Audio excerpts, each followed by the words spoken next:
Hi Emma, the stream is now live. Thank you very much. Good evening and welcome to this meeting of the Planning Committee on Tuesday the 15th December 2020. Before we commence with the proceedings, I can confirm that the Council has adopted some basic etiquette rules for its meetings. These are as follows. Please only speak when the Chairman invites you to do so. Members, please let the Chairman know that you wish to speak through the chat function. The Chairman will introduce the speakers in the order in which they've made their request to speak, unless there is a point of order at which we will give way. Please minimise all distractions while you are in the meeting. Members and participants are requested to mute your microphones when you're not speaking and to consider turning off your video if there's interference on your connection to this meeting. Please bear in mind that there may be a lag between speaking and other attendees hearing you. Presentations will be visible on the screen this evening. If you have any difficulties with seeing the presentations, please indicate via the chat function. Members, when referring to Officer's report, it would be helpful if you can quote the page and paragraph number. Members, for this evening's meeting, there is no private business. However, please can I remind you, should it be necessary to move into private session, it is your responsibility to make sure that your venue and connection is private. If you lose your connection at all to the meeting, please try to reconnect and I will readmit you. If your connection problems persist, please contact me by way of email. Please use the chat function for the purpose prescribed for requesting to speak or for a point of order. The chat function is subject to information regimes of FOI, EIR. It is also subject to data protection, rules of defamation, and the Council's Code of Conduct. To assist with the managing of this meeting, in the chat function, the agenda items will appear.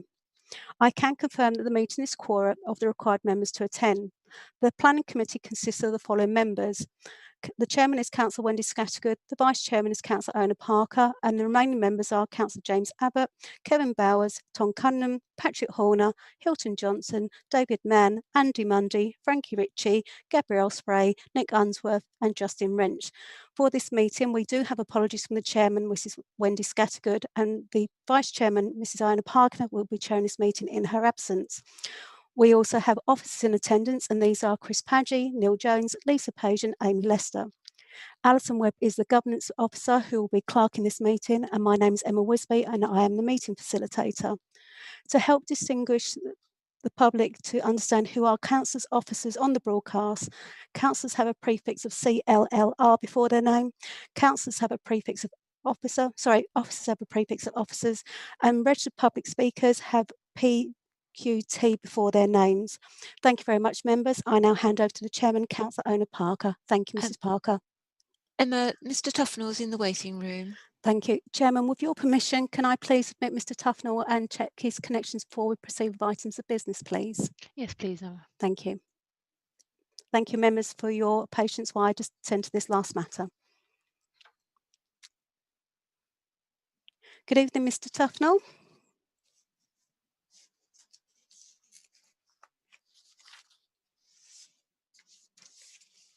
Good evening, Mr. Tufnell. My name is Emma Wisby. I'm the meeting facilitator. Could you please unmute your microphone and turn your camera on for one moment, please, as I wish to check your connection to the meeting. Good evening. Good evening, Mr. Tufnell. Mr. Tufnell, you will be speaking on the third item of business on the agenda, so I will place you in a waiting room until we reach that item of business. You can watch the broadcast of the meeting on the Council's YouTube channel. When it is time to bring you forward, I will send you a message through the chat function and then bring you forward at the right time, so you will be present at the start of that item. Is that okay, Mr. Tufnell? That's absolutely fine. Thank you. That's lovely. I'll also include a prefix of PQT before your name, so it's obvious to the members and the public that you're not a member of the committee, but a registered speaker for public question time. So, okay. Thank you. Yeah. That's fine. Okay. Thank you very much, Mr. Tufnell. Thank you, Chairman. I'll just deal with those last admin matters, and if you'd like to proceed, thank you. Thank you very much, Emma. Good evening, everyone, and welcome to this meeting of the Planning Committee. My name is Councillor Ona Parker. I am the Vice Chairman of the Planning Committee, and I will be chairing this meeting this evening. I'm being assisted by a Governance Officer and a meeting facilitator who will help me identify when people want to speak and manage the notifications through the chat function. Obviously, I can't see you, so please let me know via the chat function if there are any issues with your internet connection. I shall now move on to the business of the meeting. Before I attend to the apologies of the meeting, please can I ask can I advise you that for this evening's meeting, where I seek your agreement, I will take silence as assent. Item 1, apologies for absence. Do we have any apologies for absence, Emma? Chairman, we only have apologies from Councillor Scattergood. All other members are in attendance. Thank you, Chair.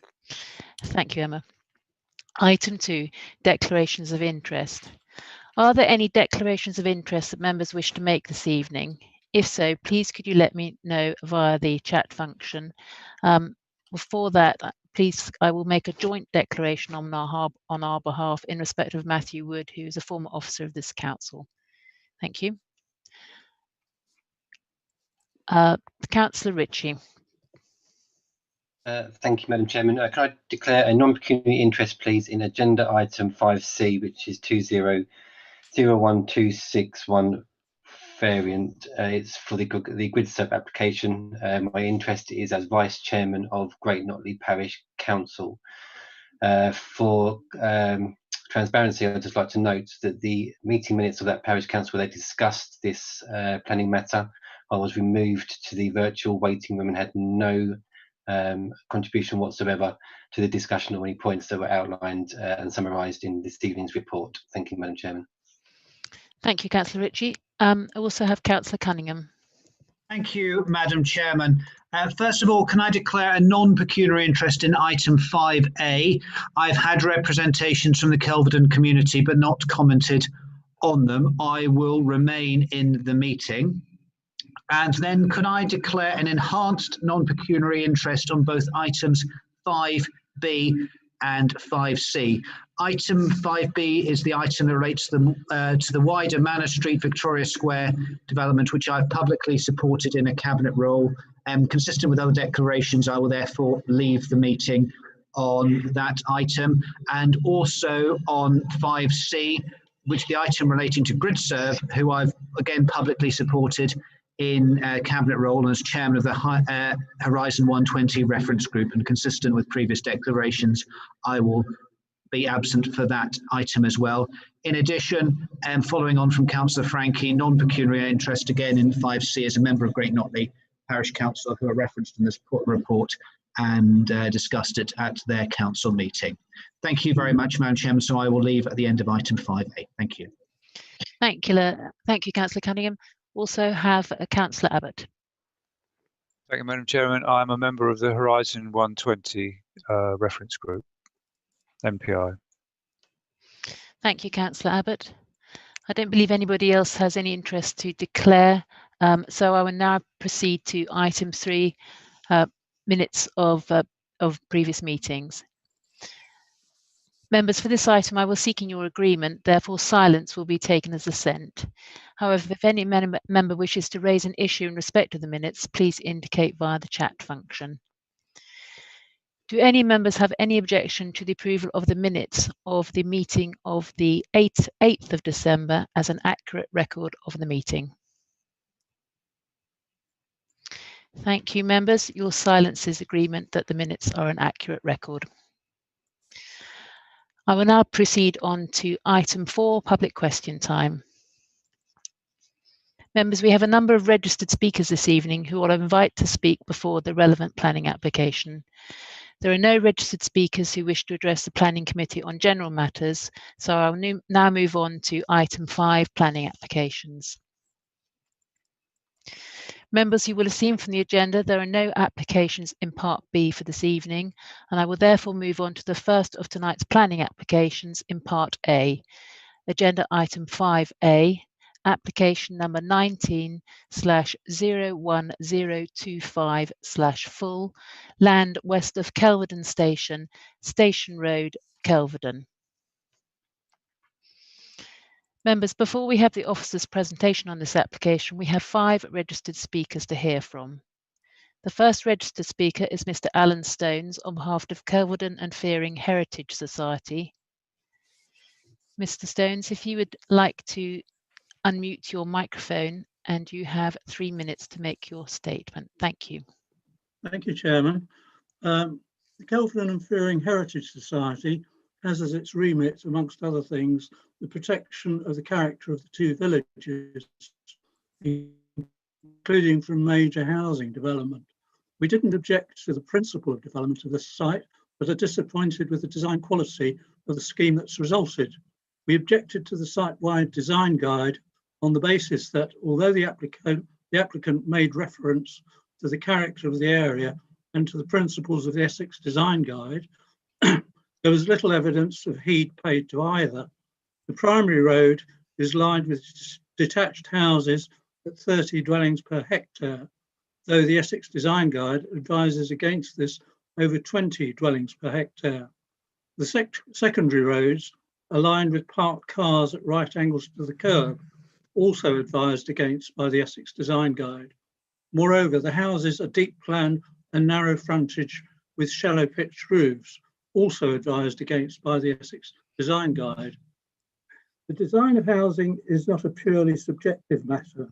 The government in the NPPF and National Design Guide requires the use of local design guides and codes to achieve design quality. Braintree District Council has adopted the Essex Design Guide, but only uses it for garden sizes and back-to-back distances. The Essex Design Initiative's Residential Design Quality Assessment of 2009 found that the most successful schemes were the subject of site-specific design briefs prepared by the Planning Authority.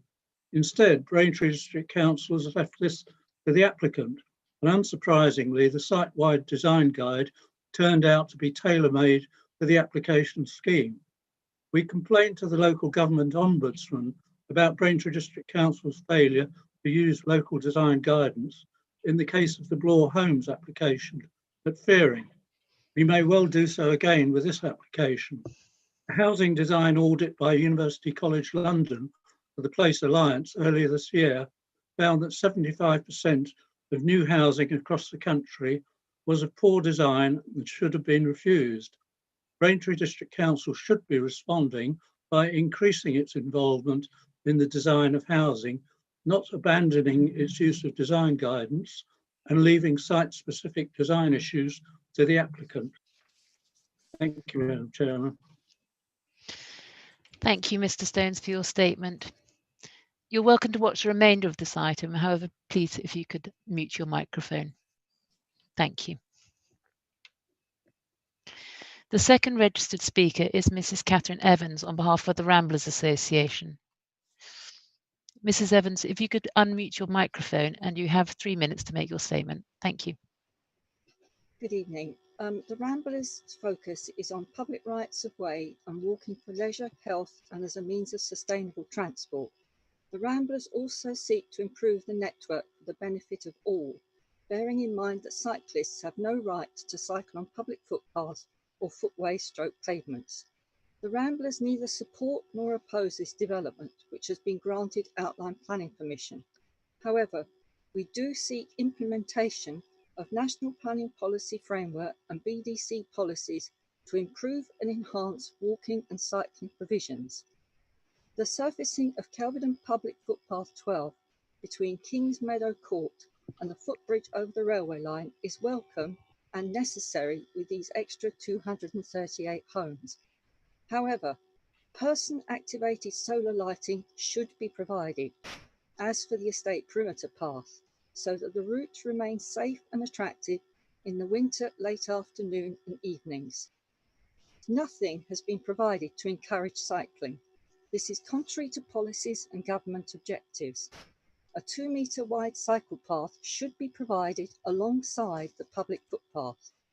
The widths and recommendation for segregation are taken from the updated Local Transport Note 1/20.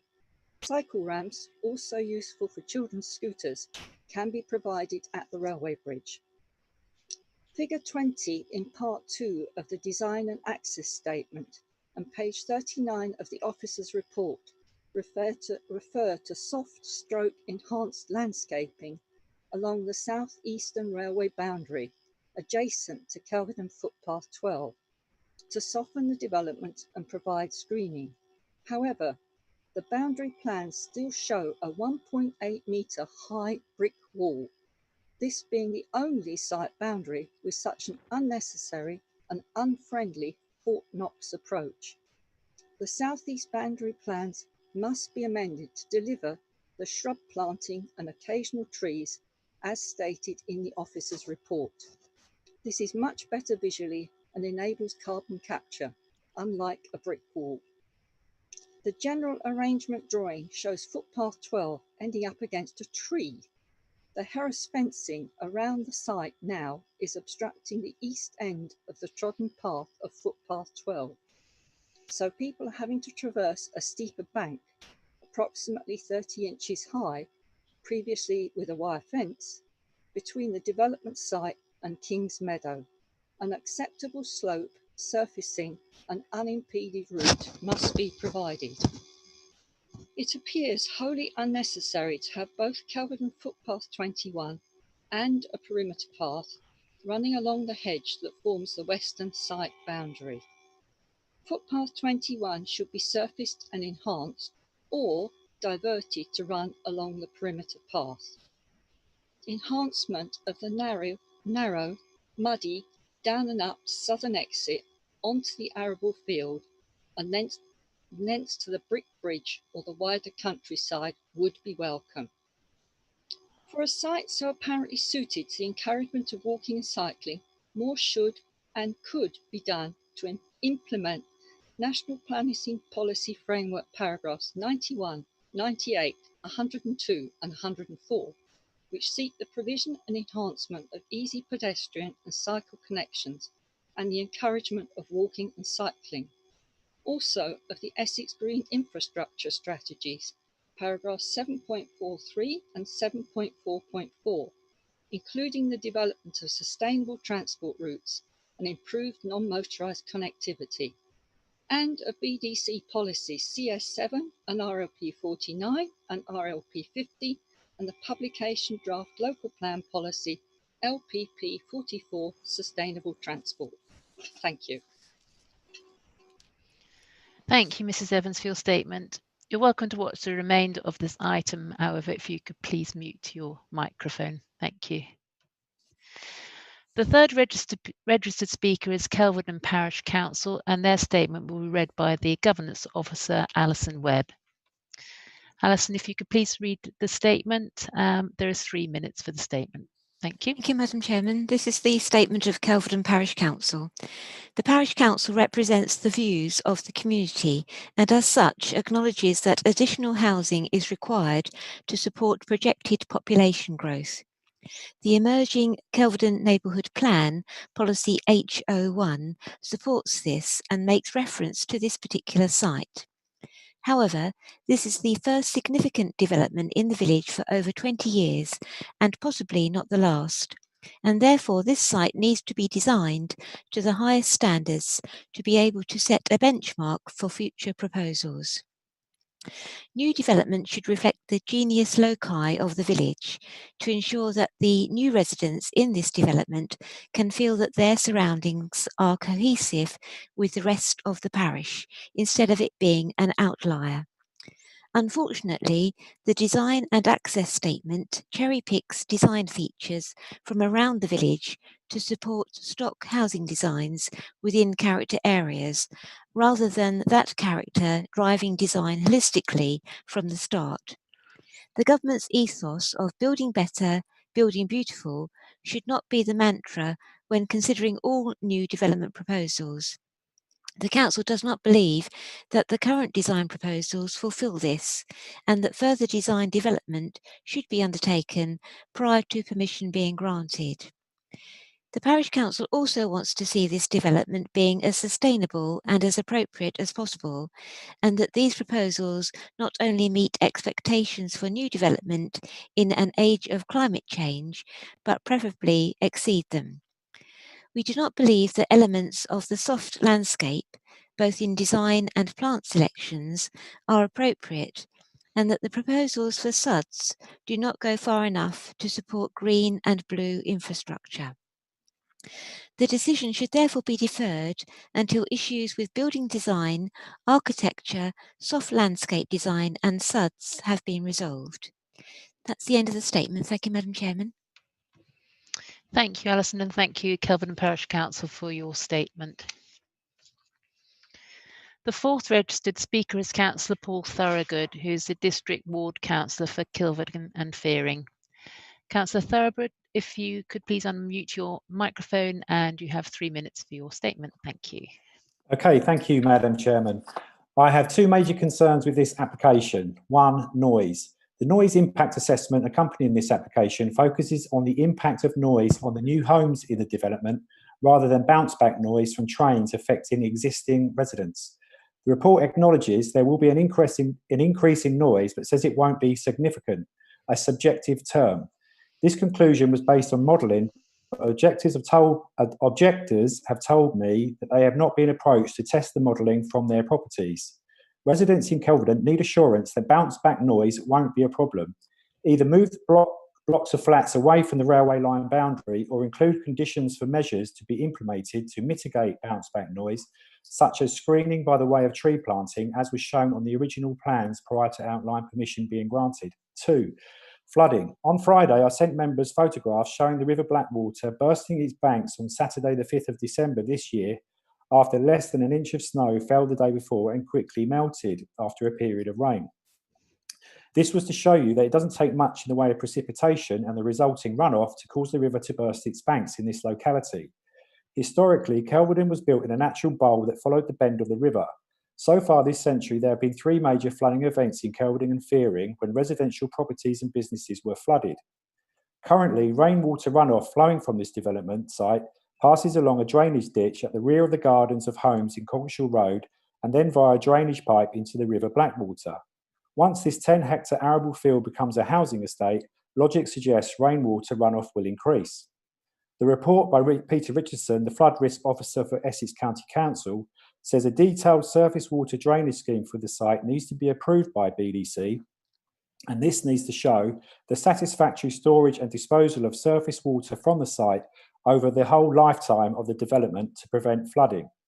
Mr. Richardson said failure to provide this information before commencement of works may result in a system being installed that is not sufficient to deal with surface water occurring during rainfall events and may lead to increased flood risk.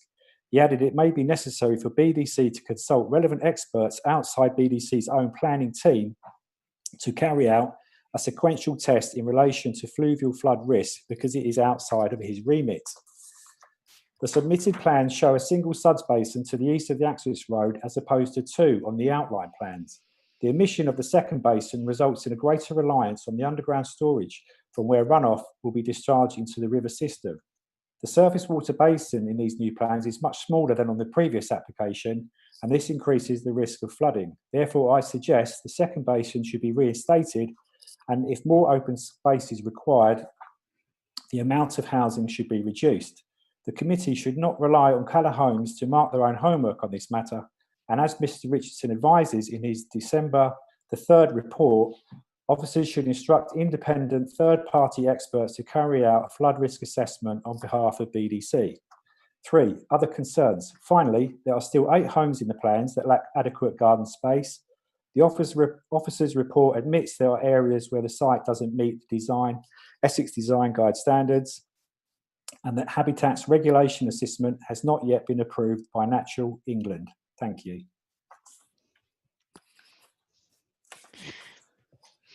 Thank you, Councillor Thorogood. The next person wishing to speak, and the final person, is the agent for the applicant, Mr. Matthew Wood. Mr. Wood, yes, you've already unmuted. Thank you very much. And you have 3 minutes to make your statement. Thank you. Good evening to members. As you will be aware, since the submission of this detailed plan application in June 2019, Carla Homes officers and the Council's urban design consultants have been working proactively, collaboratively to agree a fully detailed scheme for the site, which has the benefit of an extant outline planning permission for up to 250 dwellings. This has resulted in the high quality proposals for 238 dwellings and associated development, which is before you this evening. The design and layout is a culmination of 12 months worth of collaborative work with buy-in from officers, including the production of a site-wide master plan to help inform these detailed proposals. The result is a high-quality, well-considered development that promotes placemaking whilst delivering high-quality landscaping, biodiversity enhancements and sustainability in accordance with the spirit of the Outline Planning Permission. We are grateful for officers and the urban design consultants' input throughout the application process, which has resulted in this positive officer recommendation before you this evening. The proposals themselves include 5 distinctive character areas which reflect the different aspects of the village of Kelvedon's and are centred around a clear street hierarchy and sense of place. As the final drawings depict, high quality landscaping forms an integral part of the proposals, with the amount of public open space proposed exceeding policy requirements. This includes around the periphery of the site, which includes play area and suds features and a central green at the specific request of the council's urban design consultant. These areas are also complemented by a rich array of planting species to ensure biodiversity net gain across the development. As set out within the Officers' Committee report, the detailed proposals are acceptable in all other planning related regards, including those in relation to noise and flood risk. Carla Homes remain committed to delivering on associated infrastructure improvements for the village required by a development of this size, and are pleased to report that a finalised draft of the new Section 106 agreement is almost agreed. It is important to highlight that this includes improvements to the highway network along Coggeshall Road associated with the previous extant outline planning permission, which Carla are already implementing in advance of achieving a fully implementable planning permission on the site. In conclusion, these detailed proposals represent a sustainable and policy compliant form of development in line with the spirit of the outline planning permission and are supported by officers and the council's urban design consultants in particular. It is important to acknowledge that the sustainability of the proposals is reinforced by the NPPF's tilted balance, whereby it is clear that there are no adverse impacts associated with this proposal, which would significantly and demonstrably outweigh the benefits when weighed against the NPPF as a whole. This includes the delivery of 238 much needed new homes in a sustainable location, which itself is a very significant local benefit. Therefore, we respectfully request that members support officers' positive recommendation and grant detailed planning permission for this development accordingly. Thank you very much for your time. Thank you, Mr. Wood. You're welcome to watch the remainder of this item. Can you please mute your microphone? Thank you very much. Members, we'll now receive the officer's presentation on this application, which will be given by Neil Jones, Principal Planning Officer. Thank you very much, Neil. Thank you, Chair. Good evening, members. I should just share my screen with you for the presentation. So this is a full application that's before us tonight for determination. So this is for the construction of for the construction of 238 dwellings, a mix of houses and apartments, along with associated gardens and parking. A new access off Coggeshall Road, which will come into the site, new public open space and a sustainable drainage, urban drainage system as well. So the site is land west of Kelvedon Station. So if I move on. Sorry, so here's the application site. So we've got obviously the railway station running across the railway line and the station to the south of the site here. We've got the old King Seeds warehouse here, which is been converted for residential use, so apartments already. And then as we come up Coggeshall Road, we've got a ribbon of development on this side of the road. This is the point where the access comes in. I'll come back to that later. And then we've got more housing up here. This is Observer Way. So this little area of Kelvedon is referred to, or is marked on the maps as Newtown. So you can see the application site itself is broadly sort of square in shape.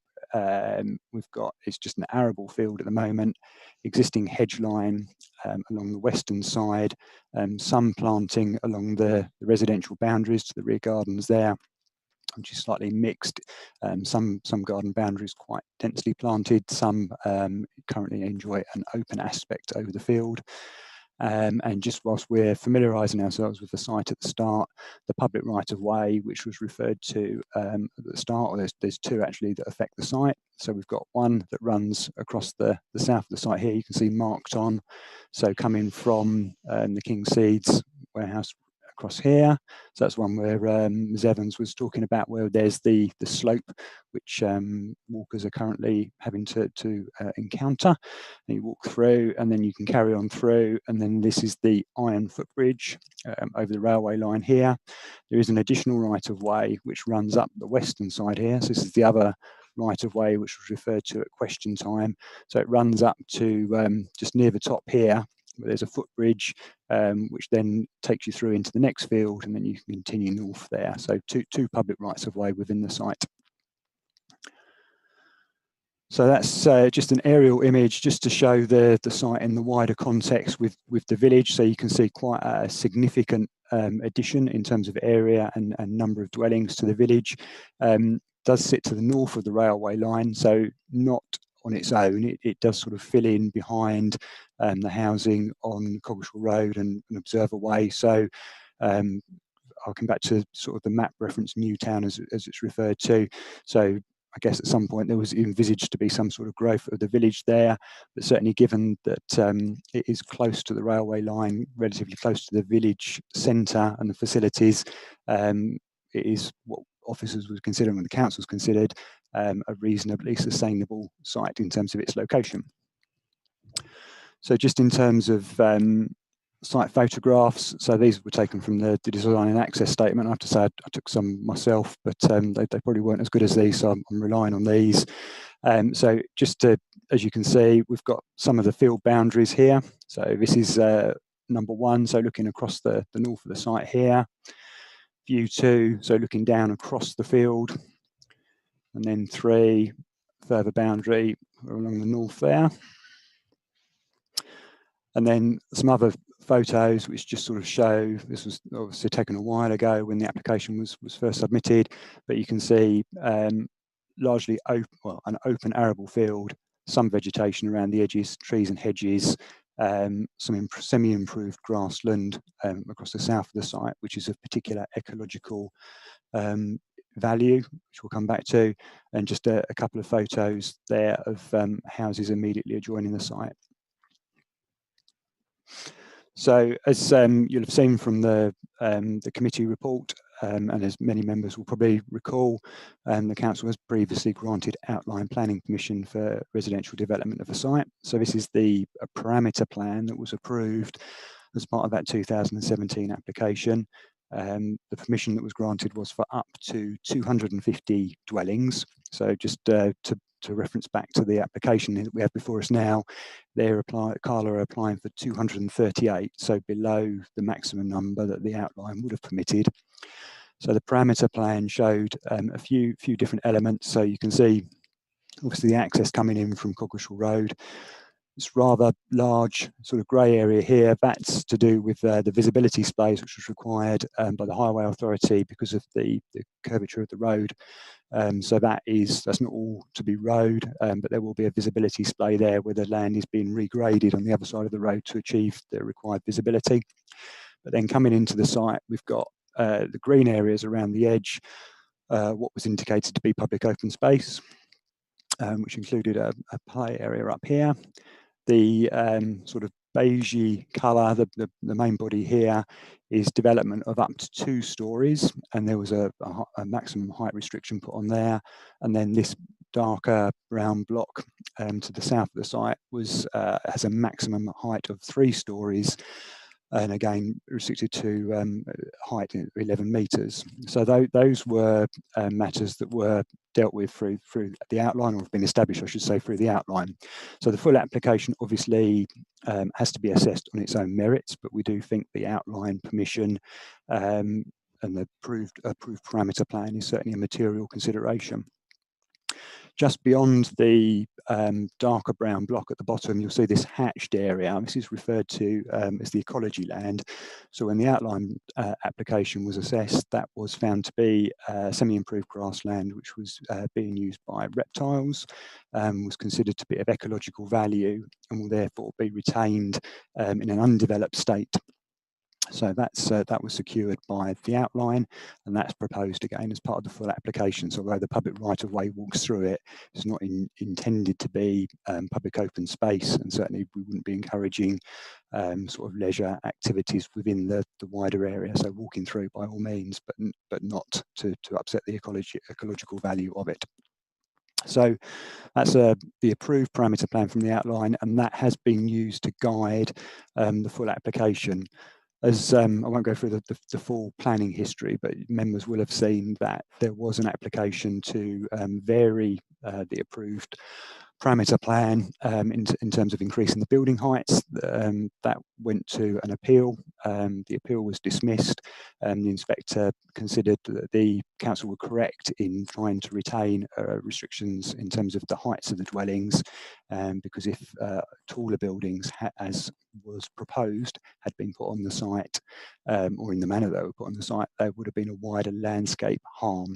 So it's important to remember that when we're looking through the housing and the plans tonight, those building heights have been are in accordance with the approved parameter plan. So although they don't need to be in accordance with it because it's a full application, they are taking that fix from the outline.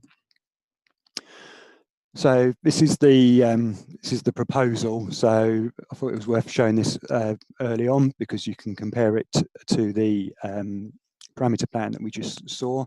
So you can see lots of consistency in terms of overall arrangement of the site. So you can see the ecology land still to the south between the development and the railway line. You can see public open space running around the outside of the site. Entrance in the same place. You can see a small cluster of housing just up near the entrance there. Got one suds basin here. Probably the biggest difference with this, obviously at this level from the parameter plan, is the omission of the second basin from the other side, and I'll come back to that later. But you can see predominantly housing to the north of the site, so you can see two-storey housing laid out, and then it's apartments to the south of the site. So this this block on this side of the road here, the railway edge area as it's referred in the design and access statement, predominantly three-storey blocks with some two-storey, and then apartments on the north side of the road as well, but these are stepping down to two-storey as you transition towards the housing to the north. So that's just a slightly more detailed shot of the layout, so you can see a little bit more clearly, hopefully. So also didn't point out, we have got a small equipped play area up in this corner, so again consistent with the parameter plan. We've got the apartments sort of fronting onto the road here, parking courts to the back. The apartments, they've got amenity, the main amenity areas are here, but they all have amenity areas to the back as well. So there's a slide later on to show that, but you can see how we've tried to arrange that there. And then housing as you come through, so we've got a main sort of road that comes through and around. So there's a clear hierarchy here. So we've got a carriageway here with footways. We've got some tree planting along the road, not street trees, but within gardens, but to establish a stronger hierarchy of that road. And then we're stepping down, so we've got different character areas, slightly lower order roads as you come through. And then as you come out towards the edge of the developments here, you can see sort of smaller roads, private drives or shared driveways. And you've got, whereas you've got a more formal arrangement of housing, as you can see, consistent building line within the core of the development, the more urban part. Towards the edge, we've got a looser form of development, got a varying building line, different types of houses to try and respond to the character edge. So as the agents spoke at Christian time, the idea is that we have a clear street hierarchy, we've got a legible development, and we've got different character areas which talk to each other, so they're not sort of jarring against each other, but you have got a sense of different character as you move through what is quite a large development and a significant addition to the village. So Storey Heights, you can see here, this is just evidence in the different building heights. So the only other thing to point out on this, other than the three-storey flats down here, the two-storey housing up here. We have got 4 bungalows, so we've got 2 down here and 2 up here, which are part of the affordable housing offer, which we've agreed, which the council will have, or will be provided as to a registered provider, I should say. In terms of the affordable housing, this plan just sort of shows, so we have got different areas of affordable housing. So there is a sort of different parcels. So we've got a parcel down here, we've got some up here. Obviously, we've got some of the apartments down here. Not all of the apartments are affordable, but some are, and then some housing as well. So we have got a sort of spread across the site, not all clustered in one point. So we've got distinct clusters through the site. So we've considered that to be a sort of reasonable spread through the site. There are, as members will have seen, a lot of different house type drawings on the website. I didn't want to go through all of those tonight because it would take an awfully long time and would be repeating probably what you've seen. But I've included some here just to give a bit of a flavour of some of the house types that we've got. So ranging in size, we've go through from the smaller properties. So you can see here we've got 2-bed properties. Sort of moving up. So here we've got 3 bedrooms. This one's got an integral garage. But you can see, sorry, I should have pointed out as I was going through, you can see the roof heights, the blue dotted line across the top is denoting the maximum height that was allowed under the outline permission. So you can see all the roof heights have been designed, or the properties have been designed to stay within that parameter. And moving on, it's got a 4-bed house here. Another one with an integral garage. One of the larger ones, got a featured chimney on that. And then some of the affordable housing. So we're affordable housing, well, I'm pointing out it's affordable housing. We are satisfied that the affordable housing has been well designed, and we do consider it to be tenure blind in terms of its appearance. Certainly with the apartments, there's no difference between the apartments which are shown to be for private sale or for affordable housing, and the same stands true of the house types. There's just one of the bungalows, just to give you an idea of what that's looking like.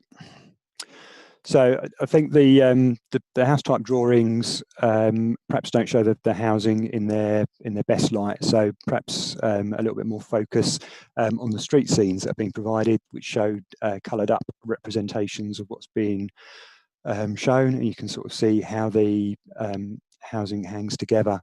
So you see the different street scenes running through. So AA, which is the top one here. So this is one of the countryside edge. So it's looking down this side, the western side of the development. Oh, sorry. Then we've got BB, which is an urban, former urban. So that's that street running through sort of the middle there. So you can see quite a different character, whereas we've got more render, more variety of materials, different house types. We've got more of a formality with these houses, a more limited range of materials, some variation, but less. So you can see we're trying to establish different character areas and different characteristics as you run through. And then CC, which is this one here, if I just identify that for you. So that's picking up one side of the central green, which is in the middle. So these are rendered houses here, and then running down through the site. And then we've got DD and EE, so more of the formal urban areas.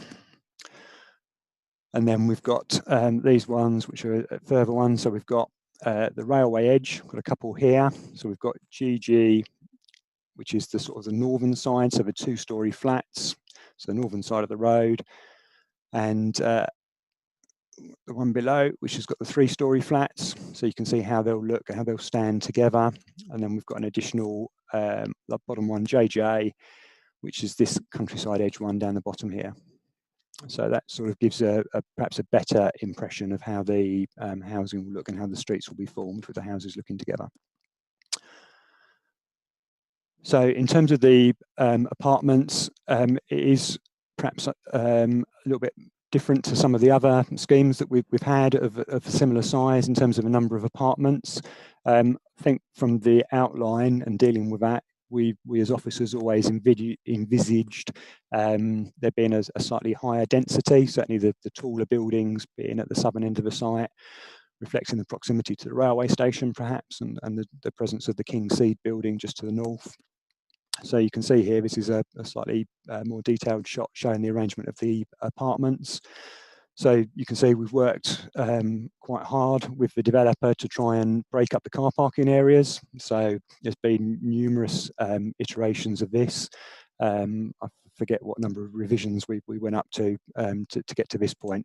But what we've tried to do is break down the car parking so that the blocks of flats have their own car parking areas rather than just a large sort of almost supermarket style car park. So there's a bit more ownership over them, there's more natural surveillance. We've tried to introduce more landscaping, so you can see tree planting in there to try and break it up. And we've also thought quite carefully about where the refuse stores go and the bin stores, so that they're accessible to the residents, but also have a design to have a suitable appearance, so they actually enhance the area as well. So these are the 3-storey blocks that we've got here, and then these are little 2-storey blocks just at the back here. To the south of the railway line, the flats have 2 large communal gardens here. There is some additional garden space that some of these flats would have, the ground floor flats would have around here, but these are the main sort of communal gardens for these flats. And then to the north of the road, there's amenity areas, as you can see at the back of the flats there. They've obviously got their own parking as well. Some of the parking for the flats on the north side of the road, you'll see just with those dotted lines, you can see are actually within sort of carports within the actual fabric of the building itself. But the majority of certainly the apartment parking is within the courtyards. In terms of the amenity spaces, so these are the main amenity spaces. I think there was certainly some questions raised within the representations about the size of the amenity areas. So we have looked at this quite carefully, and these areas do comply with our standards in terms of providing 25 square metres per apartment. So these are the apartments. Again, I wasn't intending to show all of them. You will have seen, if you've looked during the course of today, that there's been some revised plans uploaded. Apologies that they've been uploaded quite late in the day. Officers had asked the applicant to undertake some further minor improvements to the elevational treatments, which was largely to try and improve the fenestration, so to try and improve the solid to void mass. So if I can just sort of use this as an example here, this elevation.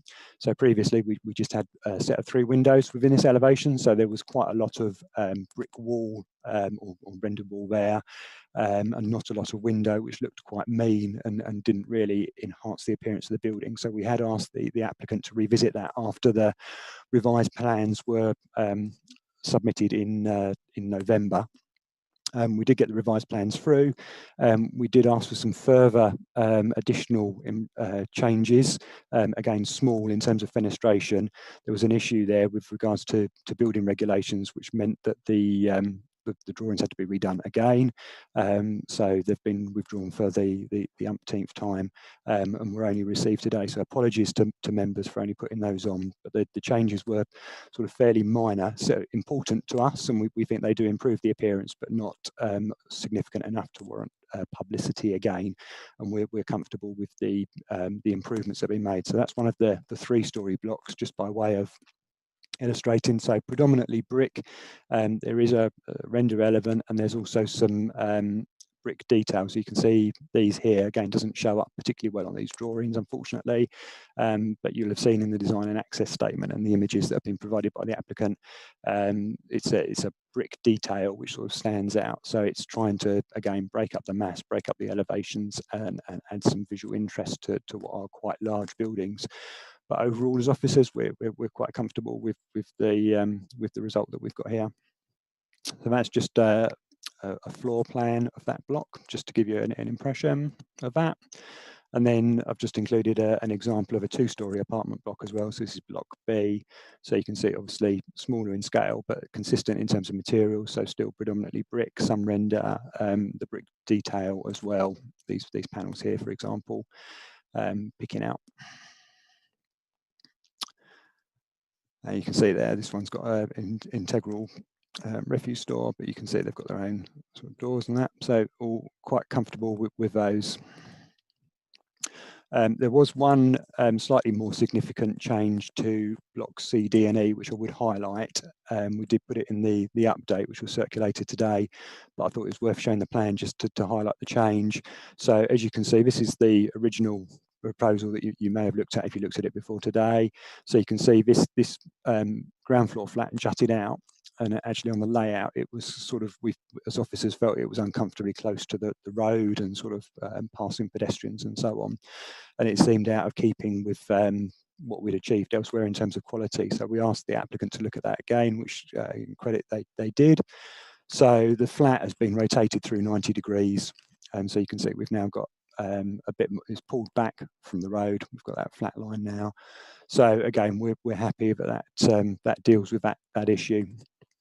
And again, you can just see the very minor changes there between what was originally proposed and the proposals now. And then just in terms of changes, those bin stores, which you might remember I pointed out when we was looking at the apartment blocks, you can see we've just asked the applicant to add that brick detailing that's appearing on the apartment blocks to the refuse store, because these will be quite prominent as you come into the car parks or as you drive past. So that's been added as well. So I'll try and pick up on the issues I think that were raised at question time, although there was quite a lot. So I'll try and remember them all. Certainly flood risk was raised. So there's a couple of issues with flood risk. So we're outside of the flood zone here. This is the application site there, you can see, and you can see the flood zone. So we're outside. So no flood risk to the site. The reference that Councillor Thorogood made to the comments of Peter Richardson at Essex County Council, those are standard comments which the SUDS team would put on their responses. So they would always make it clear that they're only providing advice in terms of surface water drainage. They don't provide any advice in terms of fluvial flood risk or sequential test for planning purposes. But we don't have that issue here because we're not in the flood zone. We're flood zone 1, so no risk of fluvial flooding of the site. In terms of surface water, that is something that obviously Essex have advised us on. So what is proposed here is there's to be one basin for ecology purposes that will have a permanently wet bottom, as it were. So you can see there that will hold water permanently. It's been designed as such, but the basin will obviously hold water. A drain is being put in or has been put in, which will allow water from the site to drain through to the River Blackwater. As usual with SUD schemes, the water will be controlled within the site, so within the detention basin or the other measures that I'll talk about in a moment, and then it will be released from the site in a controlled measure at a rate which has been agreed with the County Council as the flood authority. The idea is that the flood risk won't be increased as a result of the development. So Councillor Thorogood is quite right. Obviously, there will be a lot more hard standing on the development, but the aim is to not increase flood risk, because what we're doing is we're holding surface water on the site. So rather than it just running off as it does at the moment, straight into ditches or straight off the site, what it will do is it will be held within a detention basin or underground storage, and then it will be released at a controlled rate, which wouldn't increase the risk of flooding over and above what currently would be the situation. Councillor Thorogood did also mention a ditch along the boundary where there's been, understand, some historic maintenance issues and some flood risk. Part of the Essex recommendation and part of our conditions is that actually the maintenance regime for the SUDS on the site actually extends to that ditch as well. So by approving the development, we're actually bringing that ditch into the control of the planning system, and we can actually make sure that there's a proper maintenance regime of that to try and avoid a repeat of that. So returning to the SUDS, we've got the one basin which has 1,400 cubic square metres of capacity, and then we've got 2 underground tanks. So there's a larger one up here which is 1,368 cubic meters, and then another one down here, which is just under the sort of the open space, just to the side of the suds basin. So that gives another 524. And then there's also some permeable paving under the parking courts, which will be tanked, and there's also some oversized pipes. So in total, when the surface water scheme has been put together by the applicant, they've demonstrated that there's enough surface water storage capacity on the site to actually hold water in the required flood event. So rather than holding it in two attenuation basins, as was originally envisaged with the outline permission, it's now been held in one basin and underground storage and other means. So in total, we've got the same sort of storage, it's just been provided differently. And from our point of view, it does mean that we get an additional area of usable open space. Our concern with the second basin before was that it would have limited the amount of usable open space for a development, and we thought it was important that there was a more informal recreation area which residents will be able to involve. Would point out that there are also some additional biodetention facilities and swales just around the edges of the development. I've just put them on here. They're shaded green and the surface water drainage.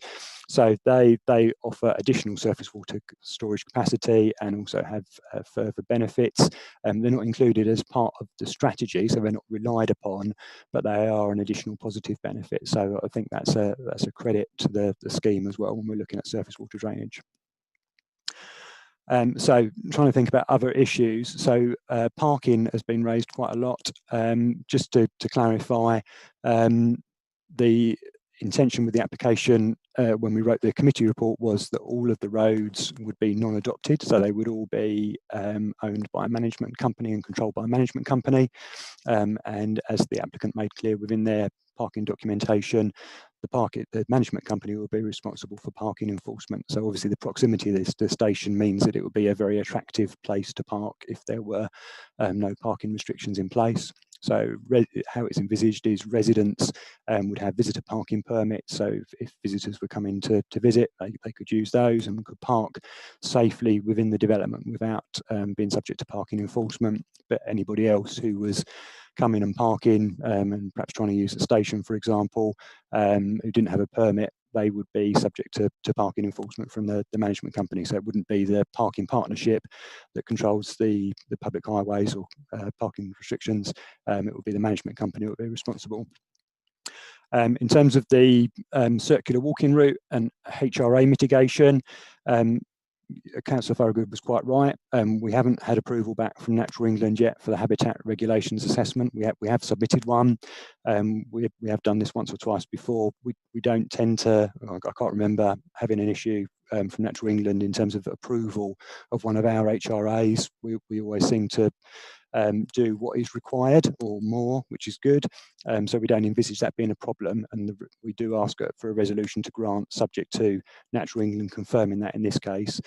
The circular walking routes, they're not compulsory. You know, the purpose is to publicise them to future residents, to encourage them to use them, so they don't have to rely, or they're not so inclined to travel to protected coastal sites and damage ecology there potentially. But that, we think that's been adequately covered by the applicant.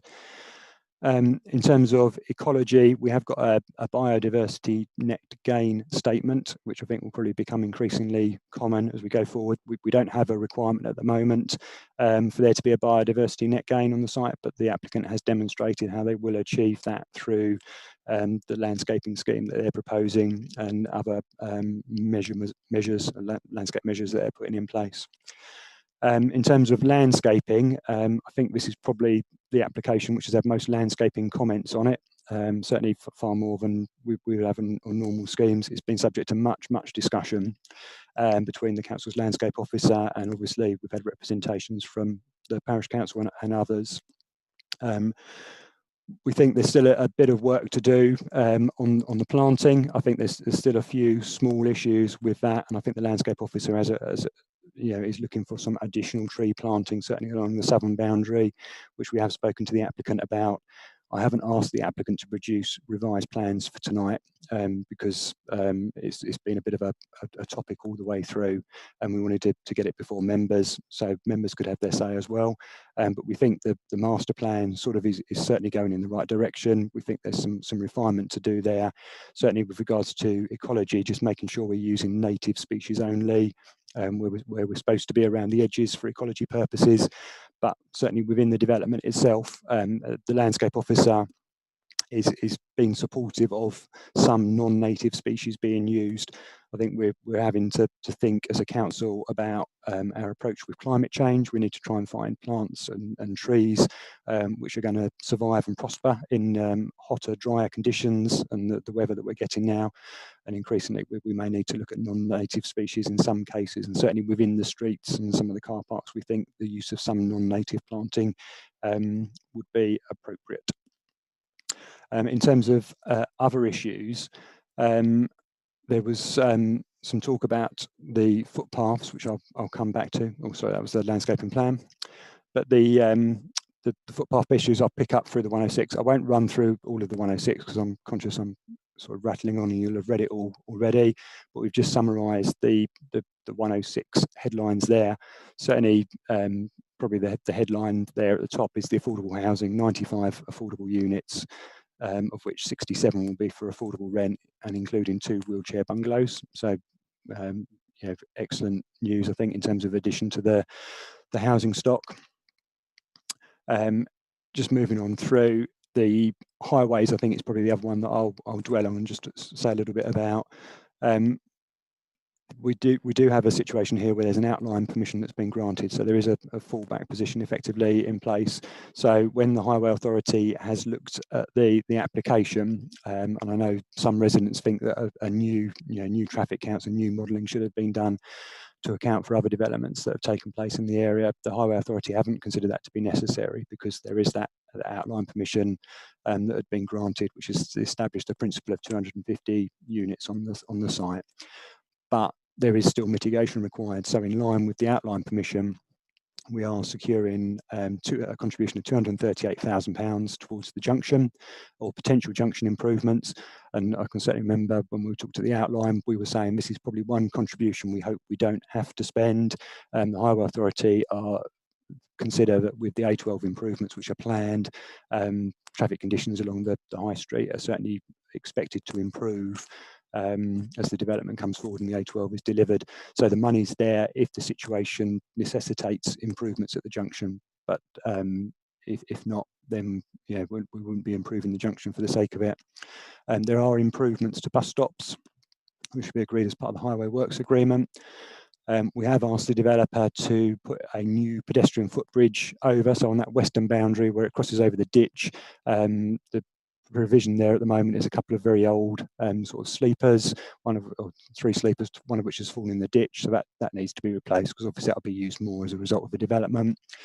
The improvements along the Coggeshall Road, which you heard about at question time, so the footway is being widened there, so at the moment it is quite narrow in places, but the plans are being carried out now where that will be widened along, so there will be an improved walking route through to the high street and the town.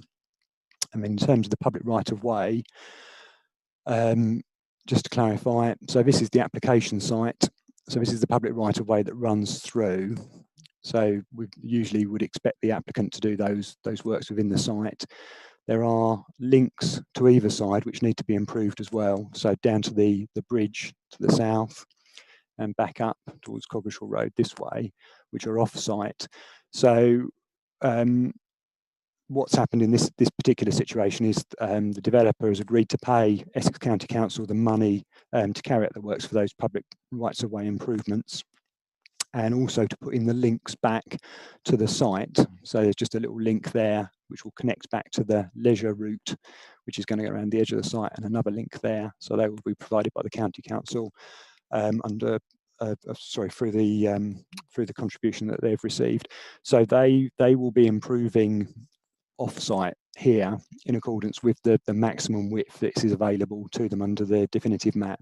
So I know Ms Evans said at question time she thought there should be cycleways put alongside the public right-of-way, but outside of the site here, that's not possible. You know, we are only looking at improvements within the land that's available under the highway, under the public rights of way, I should say, and the same to this side here. In terms of the bridge, I think that was one of the other issues that was raised, and putting cycle ramps in. The bridge isn't within the applicant's ownership, so we couldn't require them to do improvements to that. I would have to say that on the village side, it is pretty long and steep. I'm not quite sure how practical ramps would be, even if they were possible to go in, but unfortunately they can't be. I think just one other thing on the boundary to the ecology land, which Miss Evans, just looking at my notes of the issues that were raised. So there is a boundary along here. So this is going to be the backs of the car parks to the apartments. So there is a need for those to be fairly secure areas, but there is also a need, we think, to try and provide a sort of solid barrier along certainly parts of it at least, to assist with noise mitigation, to sort of provide a suitable environment for people if they did want to sit out in those amenity areas, for example. So we don't think that's a boundary where it would be appropriate just to have planting. Certainly think there could be planting as part of the solution to sort of soften up a wall or structures that go in. That is something which we are proposing to cover by condition. In terms of Councillor Thorogood's point about this land at the bottom here, and could some additional trees be put in to assist with the noise issue? I think the problem there would be, I'm not sure trees would be particularly helpful in terms of dealing with noise anyway, but I think the other issue would be planting of trees along there would actually harm the ecological value of the land. The reptiles enjoy basking in sun, as I understand it. So if we were to plant trees or to change the grassland environment there, then potentially we'd be reducing the ecological value that we've tried quite hard to try and protect. So that's why there's not extensive landscaping of that area proposed. Just thinking about other issues, Councillor Thorogood mentioned about noise bounce back. So I think this is the issue that some residents have, a concern that where noise comes out from the railway and from the station, where the apartments are going to be built to the south of the development, that's going to reflect noise back towards the village, where obviously it just sort of dissipates over the fields at the moment. We did ask the applicant to provide an assessment of that potential problem, which our environmental health officer has reviewed. They're both happy that there wouldn't be a significant issue for residents. So I do acknowledge there's a concern there, but we have investigated it, or the applicant has investigated it. We've had it assessed by our environmental health officer, and they've raised no concerns. So just that's the presentation. I've tried to cover the main issues which came up during question time. I think certainly, yeah, the application is recommended for approval, subject to Natural England, obviously confirming that habitat regulations assessment is adequate. There's obviously a list of conditions that we've set out in the committee report and in the update, and it's subject to the completion of the 106. I was going to run through the changes to the conditions, but I think I've probably talked for more than enough. So I'm happy to run through any of those if members do have an issue. But I think I'll probably stop talking for now and then answer any questions if members have. Thank you.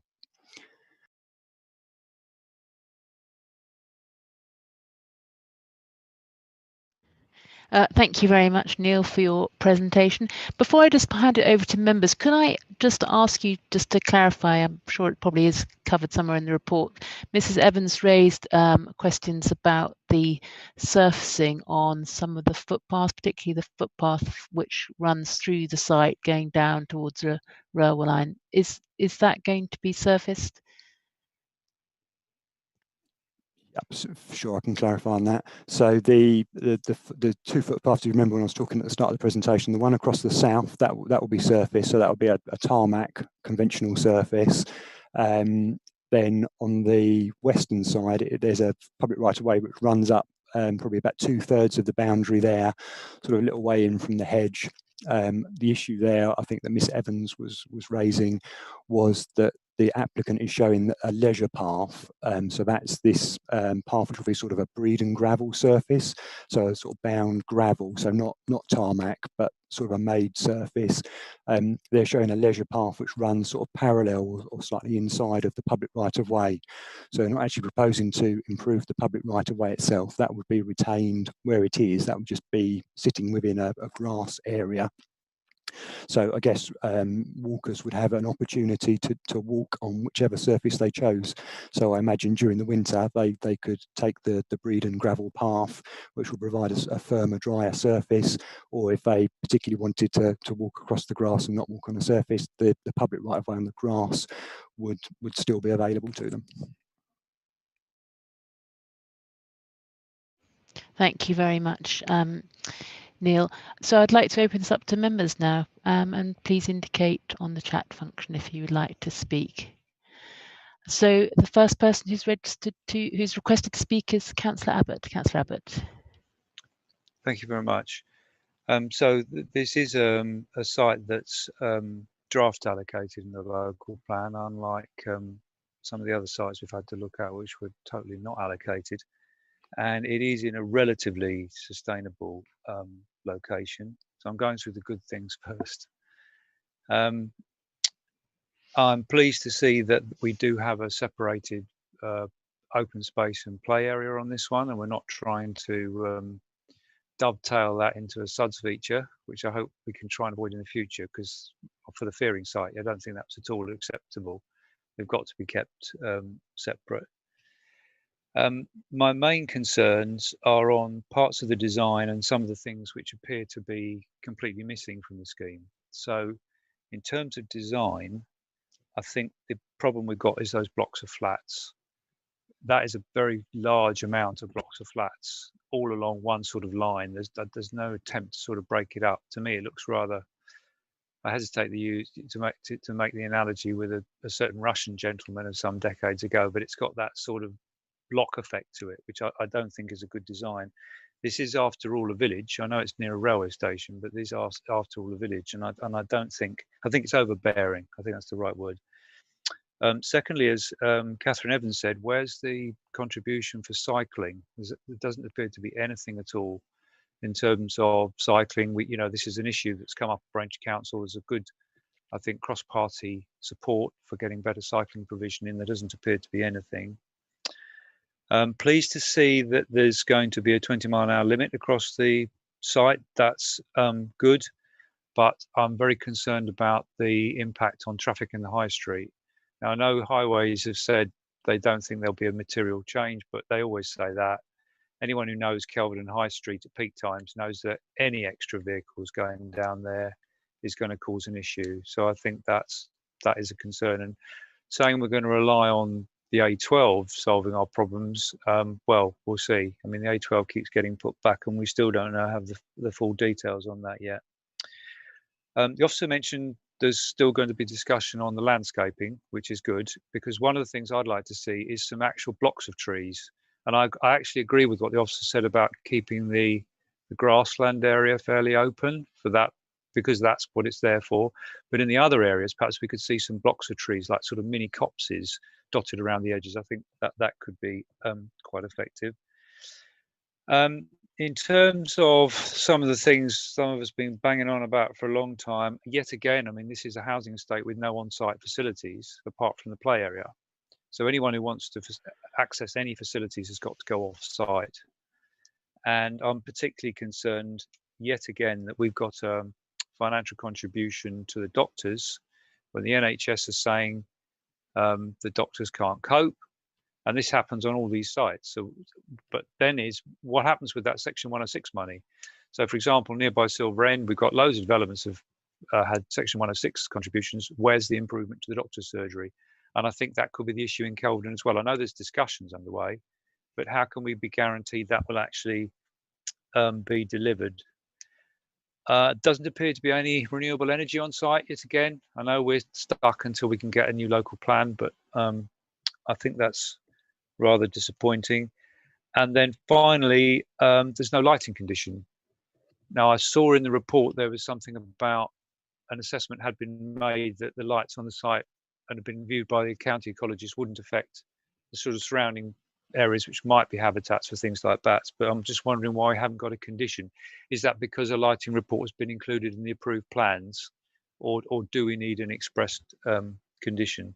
So sort of curate's egg for me, Madam Chairman. Some good, some bad in this proposal. Thank you very much. Thank you, Councillor Abbott. The next person wishing to speak is Councillor Unsworth. Thank you, Madam Chairman. First off, I note that the police have recommended secure by design, and I know officers went away to look at this. So I'd like to ask if we can have either a condition on site for secure by design or CPTED, so it's crime prevention through environmental design, or at least something towards the philosophy of that. It is an area which, from my experience, is actually quite easy to leave quickly. You can go north of Coggeshall to Tiptree or onto the A12 either way. So I think that would be quite relevant. I noticed we've got cycle bins, and picking up on what Councillor Abbott said, we've got cycle bins and storage and no contribution towards cycling in any form, and would ask if it's possible to amend the 106 to have some of the highways and transport aimed at cycling, as we've done on previous applications, particularly the one on the Earlscone Airfield, where there was a cycle route planned, and it lines up with the council's objectives on that. I'd also like to ask if highways have considered the impact of the A120 changes, because as Route D is the preferred route, it means that more traffic is coming north and south through Coggeshall down towards Kelvedon because of the way the route is actually going. So I'd like to ask if that has been considered. I'm concerned about the flooding side of it and concerned about the reverberation, but I'm also quite concerned that the local community from the Heritage Society and the Parish Council have noted the departure from the design guide, and it just seems to be providing lip service towards it. And I wondered if that's just a concern I have, that the communities recognise this. I'd also like to pick up on the sustainability thing that Councillor Abbott made a point on, in so much as there doesn't seem to be anything for many of our replacement plans, RPLs, 75, 76, rainwater recovery, sustainability. We are going to be going towards electric cars, and there doesn't seem to be any provision for any charging points, especially in the common areas. This is going to be very difficult to achieve charging electric cars in areas where there's common parking and sort of overlook parking, which multiple cars are parked in. So I really would like to see some informative in that, or some sort of some way of covering that under condition if we can. Thank you. Thank you, Councillor Unsworth. As we've got rather a lot of questions and points raised by Councillor Abbott and yourself, I wonder if I'd like Neil to respond to some of those points. Thank you, Councillor Parker. Yeah, I'm happy to come back on those. Just trying to think about the points that Councillor Abbott raised. So the blocks of flats, certainly acknowledge they are something different to what we've done elsewhere before. But I think going back to the outline, certainly the outline sort of envisaged taller buildings across that part of the development, and given the proximity to the train station, MPPF does sort of say planning authorities should be thinking about what is appropriate densities and about increasing densities around transport hubs. So I think in terms of our district context, close to a stone's throw even from a mainline train station, probably is about as close to it's certainly a strong transport hub in district terms, and gives opportunities for people to travel to work and for leisure by train. So I think certainly it's appropriate to have a higher density across that southern part of the site. I certainly don't, as you'd expect, wouldn't agree with the comments about the flats and their sort of massing. We've worked, as officers, we've worked really hard with the developer to try and think about how they can be designed in an appropriate manner.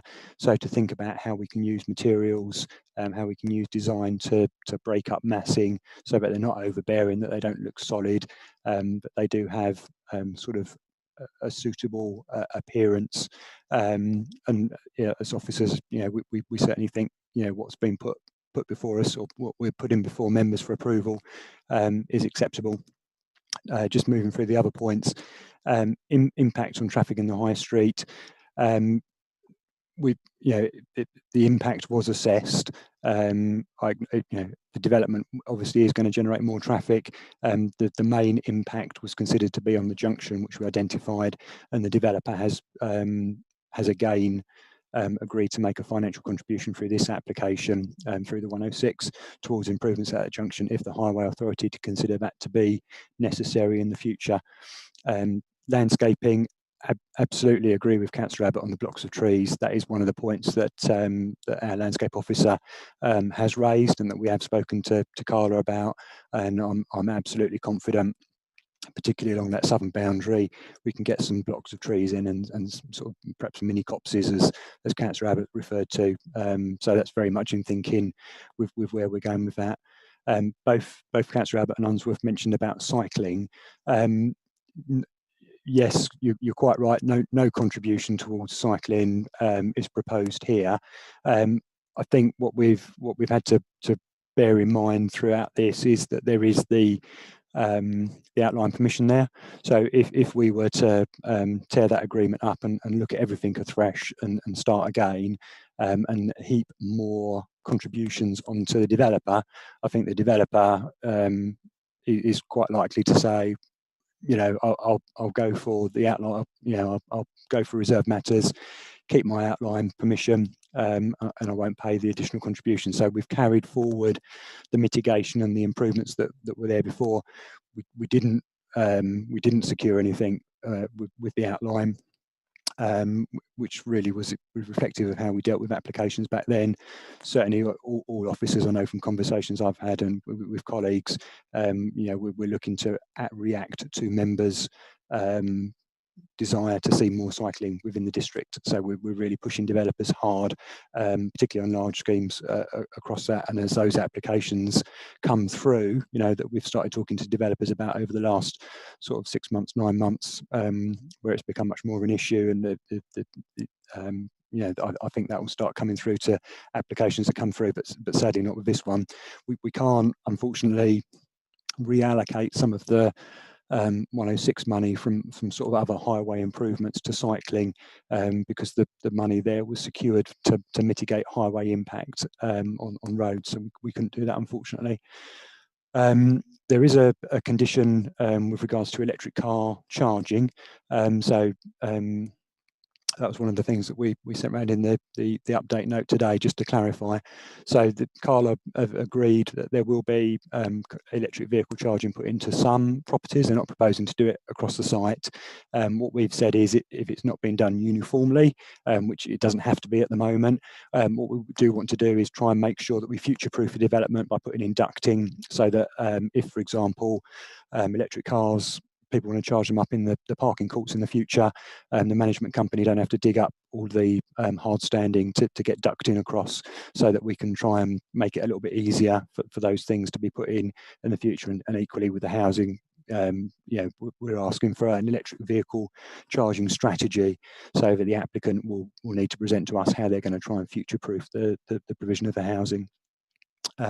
Secure by design was mentioned by Councillor Unsworth. So that was particularly the concern that the police had there, was particularly the hit and miss wall, which was along the southern boundaries, which I think they were particularly concerned about the ability to hide stuff within the wall, and sort of nefarious goings on that could come from that.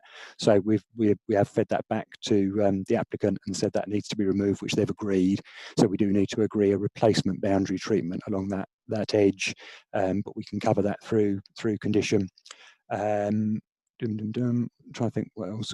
Councillor Abbott's point about lighting condition. Yeah, absolutely. I do recall that the ecologist had looked at it from an ecology point of view and was happy, but we don't have a condition on, which is an oversight by me, unfortunately. So if members were minded to approve, we would need to add a lighting condition to make sure that is covered. I think hopefully I've covered most of those issues that were raised.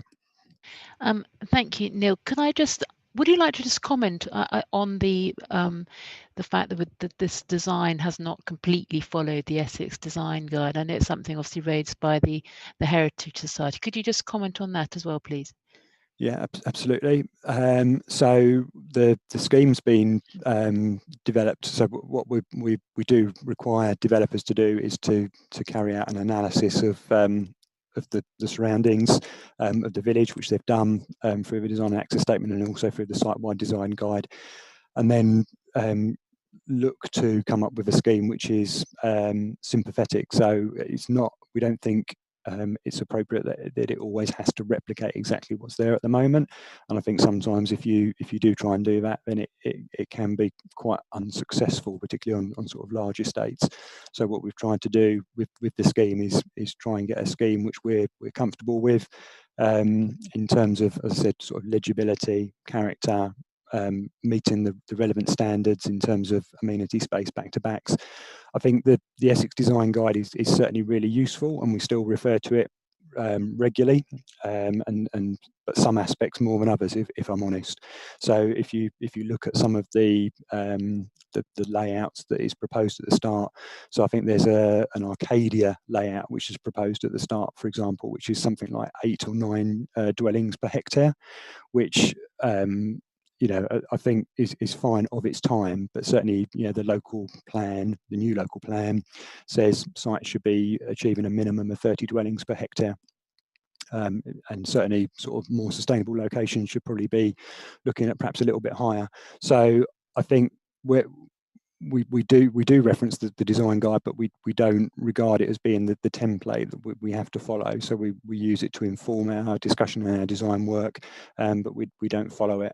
So something that the planning team are looking at is a new design guide for the district. The government, as I think Mr. Stone said at question time, the government is encouraging local authorities to do that. We're currently waiting for some guidance on what local guides should look like. So I think there's some consultants being appointed to do that piece of work.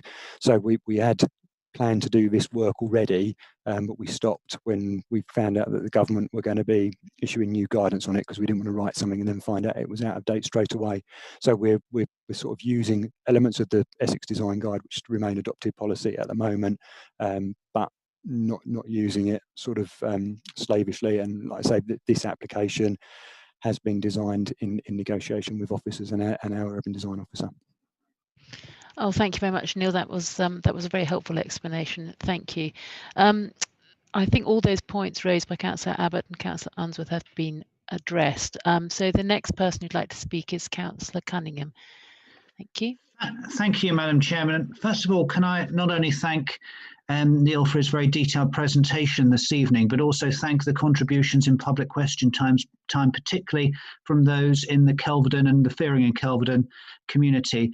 I remember saying when we had the large application in Fearing that both Fearing and Kelvedon during this process are going to be seeing significant growth and change in their area. Yes, they are key service areas with excellent infrastructure, but we're sensitive to the profound change that is going to take place in their communities. I hope with the full extent of the presentation and debate we're having, that those residents in those areas will feel that their concerns have been addressed, and hopefully some of their concerns allayed should the planning committee be minded to approve this planning permission this evening. As mentioned, it is in the emerging local plan, and it is very difficult to question the sustainability credentials of this planning application, being as it is in a village with considerable services, right next to a mainline railway station, close to the main north-south road link running through our part of Essex. Its sustainability credentials are very, very difficult to question. I'm glad we spoke. I'm glad that so much time has been focused on flooding. It was a concern, I have to say, and Councillor Thorogood was right to put forward pictures from the 5th of December. My goodness me, what a week! What a wet week that was. The first week of December. I remember. On that Saturday the 5th, the same day those pictures are taken, walking along the Flitch Way in Braintree and trying to cross Pod's Brook. and the floodplain there was saturated to an extent I don't think I've seen in about 15, 20 years. But having said that, it's floodplain. It absorbed the water. And Kelvedon, I appreciate, has suffered from flooding in the past, but it has benefited from pretty useful flood mitigation, particularly in recent years. Sort of some very sound flood mitigation long back in the past. Those lovely Victorian bridges you have in the Fearing and Kelvedon area with the arches. I think that was quite a useful bit of forward planning, but particularly in the early 2000s. I understand, I think about 2004, the Environment Agency did some quite considerable work in the area and built, I'm not a riparian expert, but a channel, is it a rivulet, is that what you call it, to channel the water off in that vicinity. And that has helped ensure that those arches do not silt up, and therefore that has helped the movement of water in that area. So when that area suffered, when there was significant flooding in, I think 2009, I understand, actually very few, if any, properties were impacted, rather unlike the considerable flooding that took place in 2001. I would just like to make the point about flats that Councillor Abbott raised, and it is an interesting point. We have to be realistic. If we want mixed tenure, we want a mixed supply of houses on these sites. If you're going to provide flat accommodation, it does not lend itself to a great deal of creativity from architects in terms of supplying competitively and financially viably that sort of accommodation, and therefore you're not going to get things of architectural beauty, particularly, and you can see this as you travel along the Ipswich to London line, whether it's Colchester, Chelmsford. Flat accommodation close to railway lines does have a certain regrettable functionality about it, and I think we have to be realistic in our expectation with flat accommodation, and perhaps not lend ourselves to a slightly, dare I say, elitist view of what flat accommodation should look like, because it serves a hugely important need. Madam Chairman, I take on the points raised about the lighting conditions, and I appreciate some other colleagues may have other points they wish to make. At this stage of the debate, I'm very happy to move officer recommendation to grant this planning application with appropriate lighting conditions. Thank you. Thank you, Councillor Cunningham. Could I just clarify, are you also moving the, does that include the amendments to the conditions, and there was an additional condition, and also I think a delegation of powers to finalise the approved plans? Could you just clarify that as well? Yes, I'm happy to move those recommendations which have been received by members today and that the officer has clarified. Thank you very much, Councillor Cunningham. Does that find a seconder? Yes, Madam Chairman, Councillor Mrs. Spray, I will second that. Thank you, Councillor Spray. Would you like to reserve your right to speak or speak now? Sorry, Councillor Spray, you're muted. Sorry. Sorry. Twitch my finger. I will speak now, thank you, Chairman, but I'll keep it very brief because I know that there are others came in before me to speak. Many of the points that I would have made have been covered and very well covered by colleagues. Just to say that when the committee gave outline permission previously for up to 250 homes, I think we did acknowledge at the time that this is a significant development for the village, and we still are very much aware of that. And as Councillor Cunningham said, you know, the contributions from the Parish Council and the Heritage Society are very much appreciated. It does seem to me that officers and developer have worked very hard together. I think considerable negotiation has taken place in order to try and achieve the best outcome for this site. And one thing I'm particularly pleased to see actually is with the affordable housing, that it's good to see that it's spread across the site. It's a particular bugbear of mine when it's all lumped together in one place. And actually, I don't have a problem with the flats and where they're positioned for the very reasons that Councillor Cunningham stated. Most of the other points I was going to make around flooding and landscaping have been covered, so I won't detain you any longer, and I will let others speak, but I'm happy to second approval. Thank you, Chairman. Thank you, Councillor Spray. The next person who would like to speak is Councillor Johnson. Councillor Johnson. Thank you, Madam Chairman. I too have had 4 of the points I was going to mention covered. Just a question I'd like to ask. The government is proposing to ban gas boilers in the future. Do we know what sort of heating is proposed for these buildings? Do they have gas in the village? Or, it costs an awful lot of money to change the boiler if they've got to do it in the next few years. That's of interest more, I think. Thank you. Neil, are you able to answer that quick point? Not sure it's something. No, I'm not sure what would be proposed. I think certainly just from conversations with other developers rather than this particular one, I think at the moment developers are still looking usually at gas. I think other technologies are emerging but aren't really rolling out, and I think until there's sort of a firmer steer from government, I think most people at the moment are still, if I'm honest, looking at gas, in answer to Councillor Johnson's question. Thank you, Neil. The next person who would like to speak is Councillor Mann. Thank you, Madam Chairman. Thanks to all concerned for the massive information that we've had to consider online, this report and the discussion this evening, which is cleared up a lot of issues, I'm sure. There are some positives.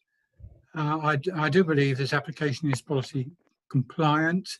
I note the lack of objections from statutory consultees, and the quantum of development has certainly moved in the right direction. I think first when it came to local plan, they were thinking of 300 on the site, and it's come down to 238, and I think that is to be welcomed all round. One or two disappointing point. I think 52% of market housing is for 4 and 5 bedroom houses. We've been here before. I'm pleased to see that the officers pressed for more 3-bedroom houses in the market housing. They were unsuccessful, but I do agree with their conclusion. We're on difficult grounds when we try to consider the mix of market housing as a reason for refusal. We found in the past it doesn't stand up, so I think they're right not to go with this. I was concerned about surface water, but I think Neil's account has. I was going to ask if he thought that conditions 9 and 10 were strong enough and needed strengthening in any way, but I think they are fit for purpose as they stand. I did, however, lose my way a bit in the question of the local highways authority, possibly not for the first time, but very large number of the representations that I read online were to do with traffic. I do wish we could persuade the county to somehow look at cumulative impact in their modelling, but isn't here. I do accept that that probably road safety won't be affected in a bad way by this development. But obviously we can't go into battle in a pure situation without the support of the Highways Authority, and there is a clear absence of objection here. But where I lost my way, there are all sorts of mitigations and obligations required by the local highway authority. Chief amongst them, the junction improvement, but I understood from what has been said tonight that the junction improvement is in fact a fallback position, that the authority are holding sort of a contribution if the work on the A12 proves ineffective. So that junction won't be touched until it is deemed that the A12 improvements haven't made a sufficient impact. Is that correct? Am I understanding that? Neil, if you could just respond to that, please. Of course, Chair. Yeah, so Councillor Mann, that's pretty much the position. So the money is payable to the county council, so they would hold it. So when the triggers hit, they would hold the money. Obviously, once they have it, they can spend it at any point. So I'm not saying they would definitely wait until the A12 works are done. It's not my decision to make. All I was trying to make clear was, in my conversations with the highway officers previously, their thinking is that actually the A12 works, which are scheduled and funded, although I take Councillor Abbott's point about sort of timetable slipping, but because they are funded works, they are expected to happen, and the Highway Authority's view is that actually that would significantly change the traffic flows along the high street and could potentially negate the need to improve the junction. If that either doesn't happen, so the A12 improvements don't happen at all or don't improve the situation to the extent it's expected, or if conditions are such that the Highway Authority think actually irrespective of the A12 something needs to happen, the Highway Authority could spend it. I just didn't want members to be making a decision on the basis that the Highway Authority were going to go out and spend the £238,000 sort of the week after they get it, or the month after they get it, because that would be that wouldn't be an accurate representation. So I hope that clarifies for you, Councillor Mann. Thank you. Thank you, Madam Chair. Thank you, Councillor Mann, and I do sympathise with your comments about the mix of market housing and the issue about cumulative impact on highways. But I agree with you, we are where we are on that, unfortunately. Now, Councillor Unsworth has requested to just come back.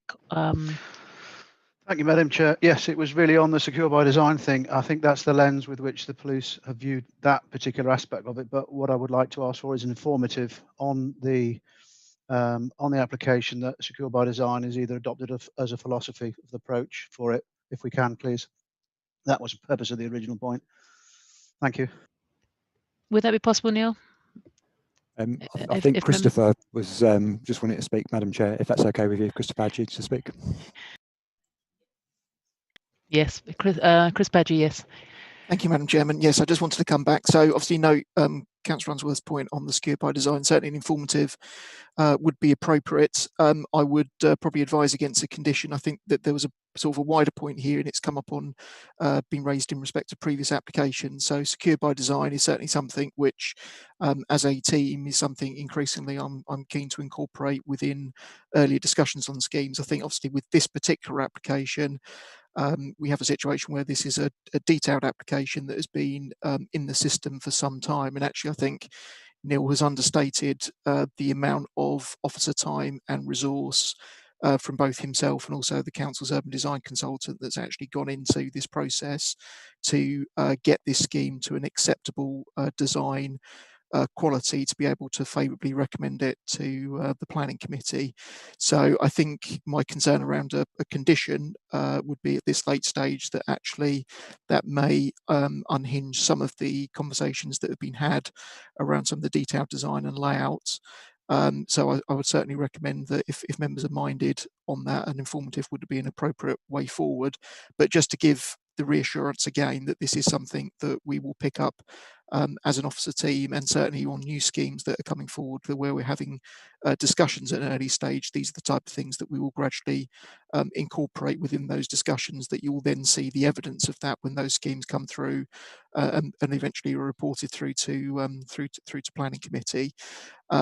As I said, in terms of the design point, I think it is fair to say that an awful lot of work has gone into this in terms of designer iterations, and note some of the concerns that have been raised both by members and also during public question time. I think it is really important to stress that as a team we take design exceptionally. We treat it as an exceptionally important issue with schemes of a major or minor scale, and we apply the same rigorous approach to every application that we follow. And we do have the benefit of expert urban design advice that we look to incorporate within schemes. And as you can see, as evidence with this application, an awful lot of negotiation has gone into the scheme to get it up to the standard. So I just wanted to make that point, because I do feel Neil probably understated that particular point as part of the presentation. Actually, a huge amount of work has gone into this, and hopefully, Councillor Answorth, again, that gives you some comfort around the secure by design point. This is something we will be taking forward in more detail on future schemes, but I think an informative, if members were minded, that would be appropriate in this instance. Hopefully that's helpful, Madam Chairman. Yes, thank you very much, Krista. Could I just check, Councillor Cunningham, we're happy as a mover, and Councillor Spray, we're happy with that informative? I think if officers feel the informative is proportionate, then I'm happy. If Councillor Mrs. Spray is happy. Yes, absolutely. Thank you, Chairman. Well, thank you. Then, the last person that you would like to also come back is Councillor Abbott, briefly. Thank you. Thank you, Madam Chair. Just very briefly, yes. Could I just say how much I agree with what the officers said? You know, when we criticise the schemes, we're not criticising all the work that's gone into it. We totally understand it is a negotiation, and the officers try and get their best. Just a couple of points I want to briefly make. And I totally again accept what the officer said about the situation with the highways money, that we've got to fall back historical permission. So, you know, if we push too hard and we can't change the section, but I just thought the point is made that we're looking here at £200,000 being put into a junction scheme that may never happen, whereas nothing's gone into cycling. But I do understand the reason for that historically, but you know, it doesn't sit well with what we're trying to do. I just wanted to come back on what Councillor Cunningham said. He used the word elitist when speaking about my contribution about the flats discussion. I thought it's quite a pejorative term and seems to be quite habitual, actually. I wasn't against the flats in themselves. I spent the first 4 years of my life in a flat with my parents, so I'm grateful for flats. I grew up in a flat in my first few years. The point I was making was more the architectural massing of this linear row of very large buildings. It wasn't the fact that flats are being provided per se. I totally accept that people need to, some people, flats provide a very useful place to live, particularly those starting out, and particularly near railway stations. So it's nothing to do with the people who live in them. It was the architectural impact that I was talking about. Thank you. Well, thank you, Councillor, but I think that brings us to the end of all those who are wishing to speak. So I will now come to the vote. So the recommendation is to grant the application, and that recommendation has been moved by Councillor Cunningham and seconded by Councillor Spray, and with the modifications to the conditions, the amended condition, and the reference to delegating the ability to for the plans to check to finalise the approved plans, and also with an additional lighting condition and an additional informative to do with secured by design. So I will now put that to the vote, and I will invite each member in turn to confirm whether they wish to vote in favour or against the recommendation, or to abstain. So, Councillor Abbott. Abstain. Councillor Bowers. For. Councillor Cunningham. For. Councillor Horner. For. Councillor Johnson. For. Councillor Mann. For. Councillor Monday. For. Councillor Rickey. For. Councillor Mrs Spray. For. Councillor Unsworth. Abstain. Councillor Wrench. For. Thank you, members. The recommendations to grant the application has been approved. Thank you, members. Before I move on, I'll take my leave now, if that's okay, and just wish you and all members of the planning committee and the planning officers a very happy Christmas. Thank you. Thank you, Councillor Councillor Cunningham, sorry, and good night. Madam Chairman, I've also been subject to some abusive physiotherapy today. I have informed Emma. I will just take this opportunity to step out because I'm in quite a bit of pain, and I wish everybody a happy Christmas and a safe Christmas at that. Thank you. Thank you, Councillor, and good night too. Before moving on to the next item of business, can I also thank all the registered speakers for their statements and for their attendance this evening. Please can I invite you now to leave the meeting, and of course you can watch the remainder of the meeting should you wish on YouTube. Thank you very much.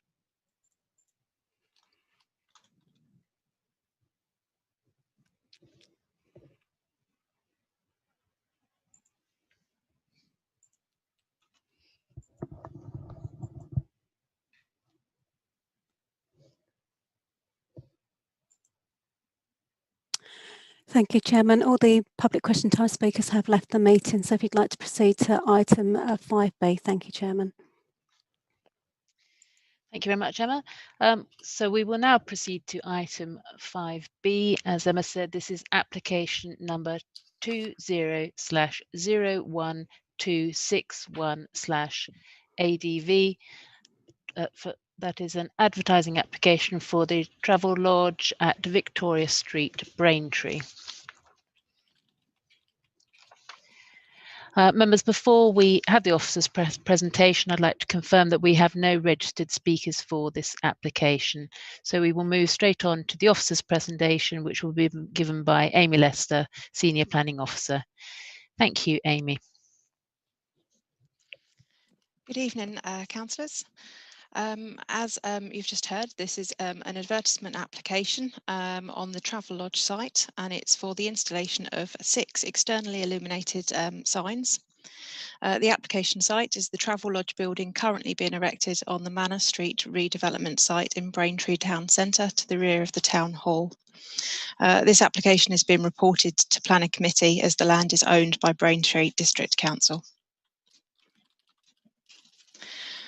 As you can see on the site location plan here, the building is to the south of Manor Street with an active frontage onto Victoria Street and onto the internal bus station.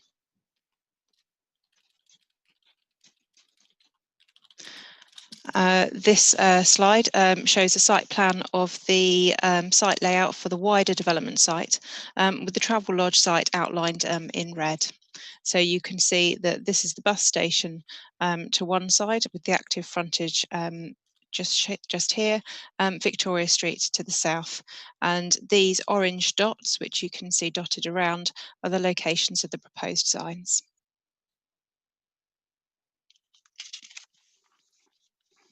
I haven't included any photographs of the site because I didn't think that any were particularly relevant at the moment, given that the building is currently under construction.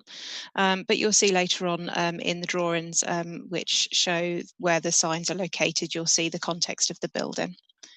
So there are 6 signs being proposed. and they're all associated with the hotel, and they all follow the established corporate branding for Travelodge, and they've been adjusted for the town centre and conservation area location, so specifically for Braintree. These are the first three, which are all identical, and they're vertical sort of banner style signs that are mounted onto the building faces. So those are the first three. And then the next signs, again, they're externally illuminated, and they're more of your traditional fascia signage. All of the signs are illuminated by a trough lighting from above.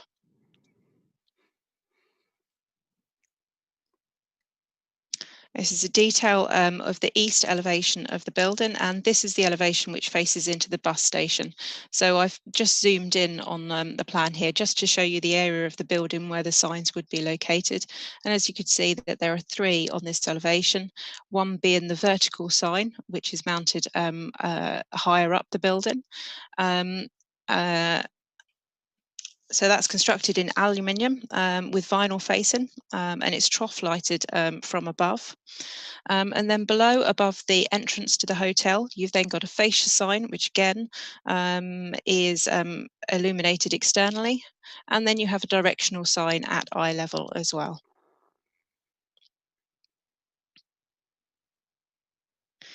Moving on to the west elevation, which is facing in the opposite direction away from the bus station.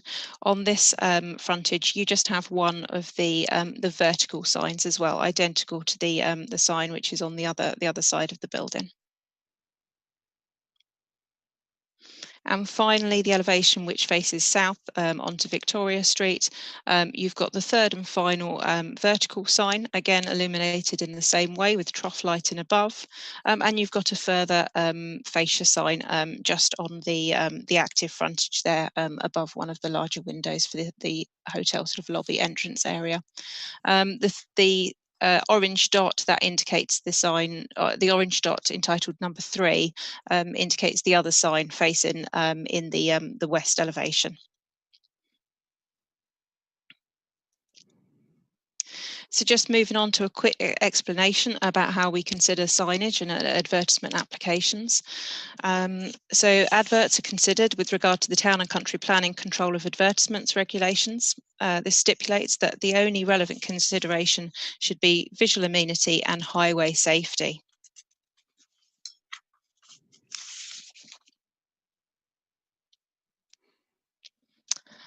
In this case, it's considered that the proposed signage has been appropriately designed. It's not unduly prominent in the context of the conservation area, and it fits well onto the building.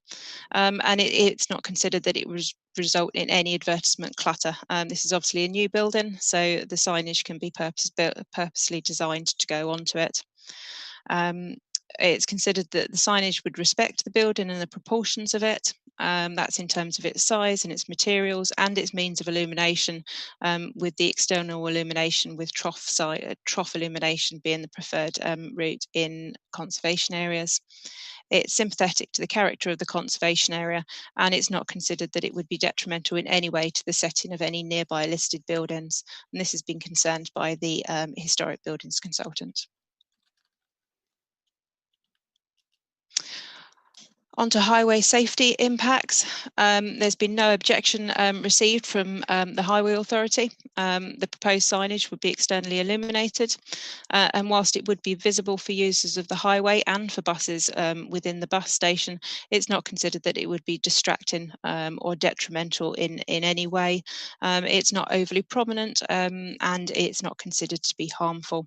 The level of luminance as well is also considered to be acceptable, and it doesn't exceed recommended levels for a town centre location such as this, and also taking into account the residential properties on the opposite side of the road, it's considered to be at appropriate levels. So in conclusion, the proposed signage is not considered to give rise to any highway impacts, and it's also considered to be well designed, appropriate to the context, and of the kind of signage that you would expect on a hotel, on a building of this kind in this location, and therefore officers recommend that advertisement consent is granted, subject to the standard advertisement conditions. Thank you. Thank you very much, Amy, for your presentation. I'd like to now open this up to members, and we have Councillor Abbott, first of all, who would like to speak. Thank you very much, Madam Chairman. 2 points I wanted to raise. Firstly, I don't have any objection in principle to the adverts, but the officer said that they're all being lit from above by trough lights. That's not accurate, actually. The large banner signs, numbers 1 to 3, are all being lit from above and below by trough lights. That's at least what it says in the officer's report. As per the debate last night in Parliament, where the Minister spoke, he said that the planning process was the opportunity to get things right from the start. And in conservation areas, what we've always tried to do, I know certainly in Witham Town Centre, where I've had a lot of dealings with these type of applications, we've always tried to use the trough lighting to shine downwards, because that means the lights, you know, it's aesthetically looking better and it's not pumping light into the sky as well. The second point I'd raise is you've got houses in quite close proximity on the other side on Victoria Street, which was mentioned. Has any consideration been given to the hours on which these adverts are on? So presumably currently they'd be on all night, which doesn't seem to be very sociable. I mean, some light, well, even though the trough light element facing downwards is unlikely to have any direct illuminance, the very fact you've got lights there and they're reflecting off surfaces will add some illuminance to those houses. And in terms of energy conservation, I mean, I know that's not directly relevant to advertising consent, but we can talk about it in context. Why would we want these on all night? So 2 things. Could we amend the application, please, that the trough lights are all downward? And secondly, could we consider an hours of illuminance condition? Thank you. Amy, yes, can you address those 2 points, please?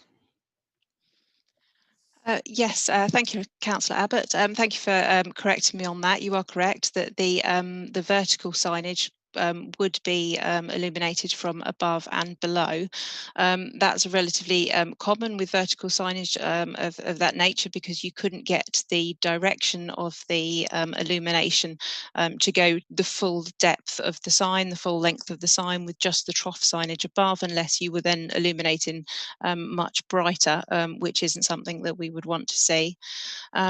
With the trough lighting that's going up, it is very directional lighting, so it will only be going over the signage. It won't be illuminating the rest of the building.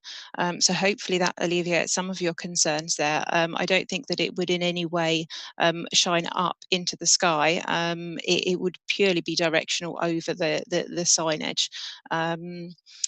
In terms of your point about energy consumption, I take your point on that matter. These are LED lights, so they are some of the best lighting for energy consumption.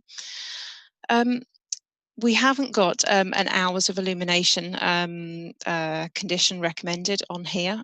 In this case, considering that it is a town centre location and it is a 24-hour use, being a hotel, I don't think that it would be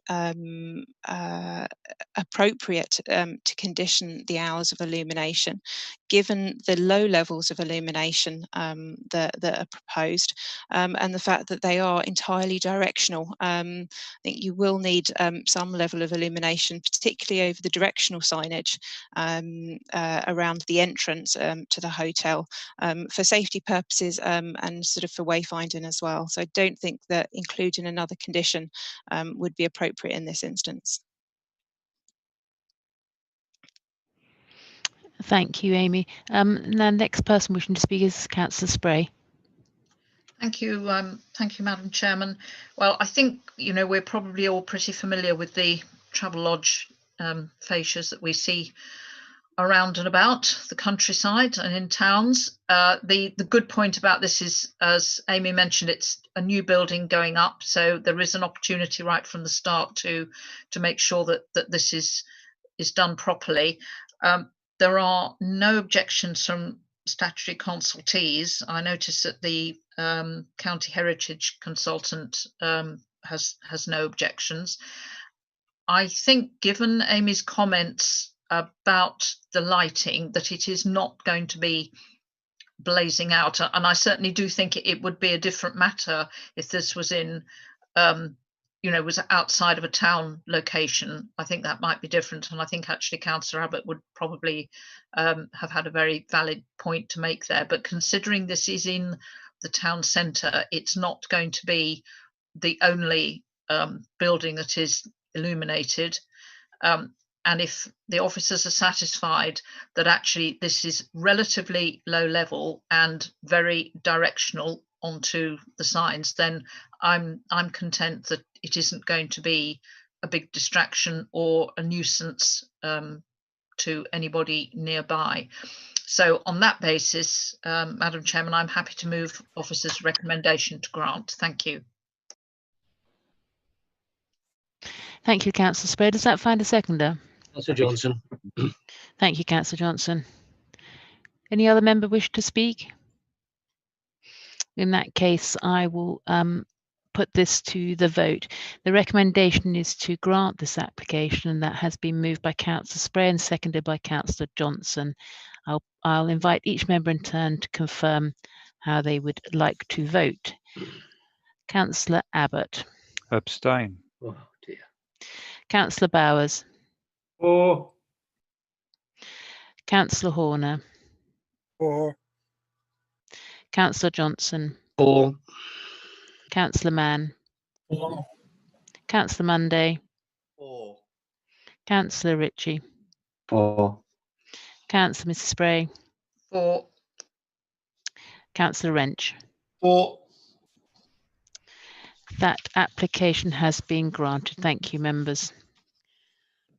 And before we proceed to agenda item 5C, could I please bring Councillor Butland into the meeting together with Mr Tufnell for this next item, please? Thank you.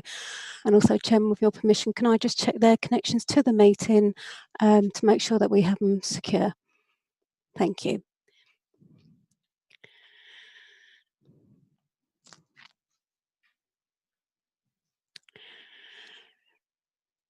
Good evening, Mr Tufnell. Before you are invited to speak to make your public question time statement, could I just test your connection, please, to the meeting? Could you turn off your microphone and just turn on your video camera for one moment, please? Good evening. Thank you very much, Mr Tufnell. We have a clear connection to you. I'm just waiting for Councillor Butland's connection to show secure. Good afternoon, Councillor Butland. Could we just test your connection before the Chairman invites you to speak during public question time, please? Good evening, Emma. Can you hear me okay? I can, thank you very much. And apologies, Councillor Butland, for the incorrect spelling of your surname in my message to you in the meeting room. I do don't worry about that. Thank you. Thank you very much, Chairman. Thank you, Emma.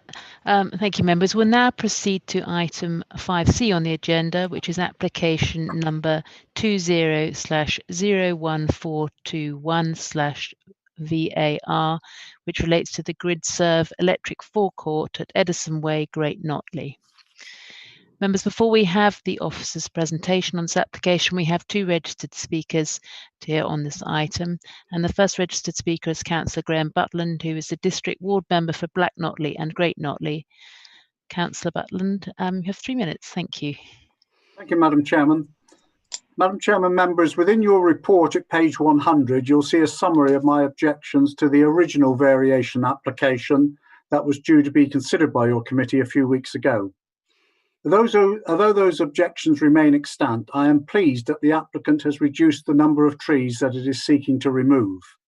This will mitigate to some extent the detrimental impact on the wider landscape and character of the area. Further mitigation can be achieved if the, quote, robust planting scheme, close quote, is implemented and actively maintained and monitored. As an advocate of the green environment, I trust that the applicant will not merely pay lip service to this condition. Since the site is opened, I have received representations from local residents regarding the light pollution emanating from the site throughout the hours of darkness. I note in your report that Condition 6 requires details of any proposed external lighting to the site to be submitted to and approved by the LPA prior to installation. The purpose of this is to minimise the pollution of the environment. I trust, Madam Chairman, that this matter will be actively pursued by the committee and its officers.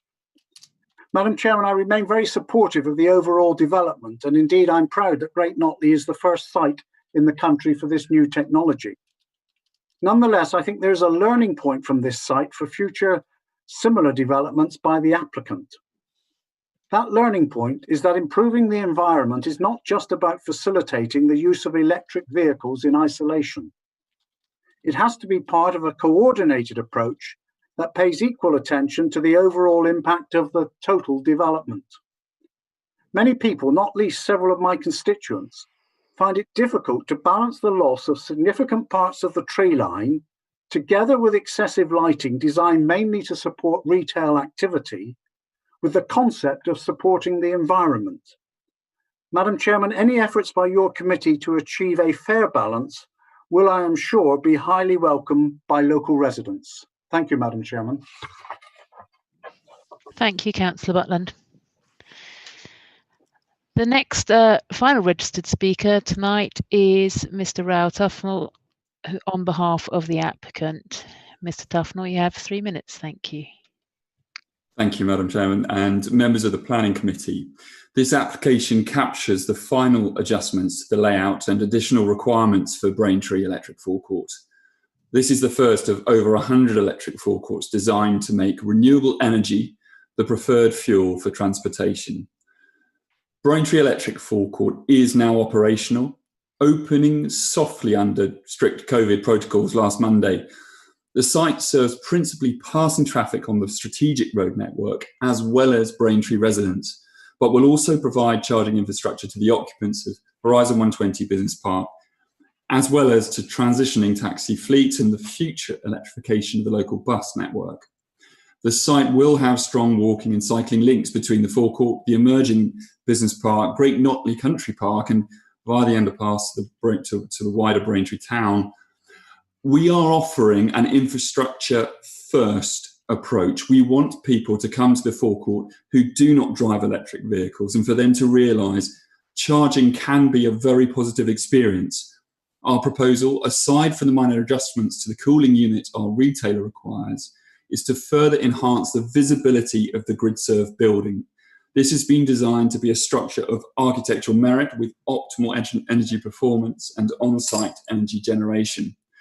Now, views heading south along the A131 of the building are already well defined, but heading north, the building is presently only seen when you have almost driven past the facility. Whilst our original submission for these variations included removal of a much greater extent of the shelter belt planted, our proposals have been substantially reduced to remove a total of just 14 trees of scrub, all categorised as low value. Our proposals include a substantial compensatory scheme, and this includes 15 further native trees and a further 150 hedgerow whips along the northern boundary of the site, designed to further soften the site approach. The trees will be planted as strong specimens with the provision in planning to ensure these are retained and will flourish. Braintree Electric Forecourt is at the forefront of the UK's emerging energy infrastructure and already demonstrates a clear commitment from the District Council towards delivering a net zero economy. Our proposals will further promote the legibility and visibility of the UK's first, whilst being proportionate to local environmental constraints. I therefore respectfully ask members to approve the variations we are seeking. Thank you very much. Thank you, Mr. Tufnell. If you could please mute your microphone, and very welcome to stay and watch the rest of this item. Members, we will now have the officer's presentation, which will be given by Lisa, a Senior Planning Officer, Lisa Page. Thank you, Lisa. Please proceed. Thank you, Madam Chairman. Let me just share my screen.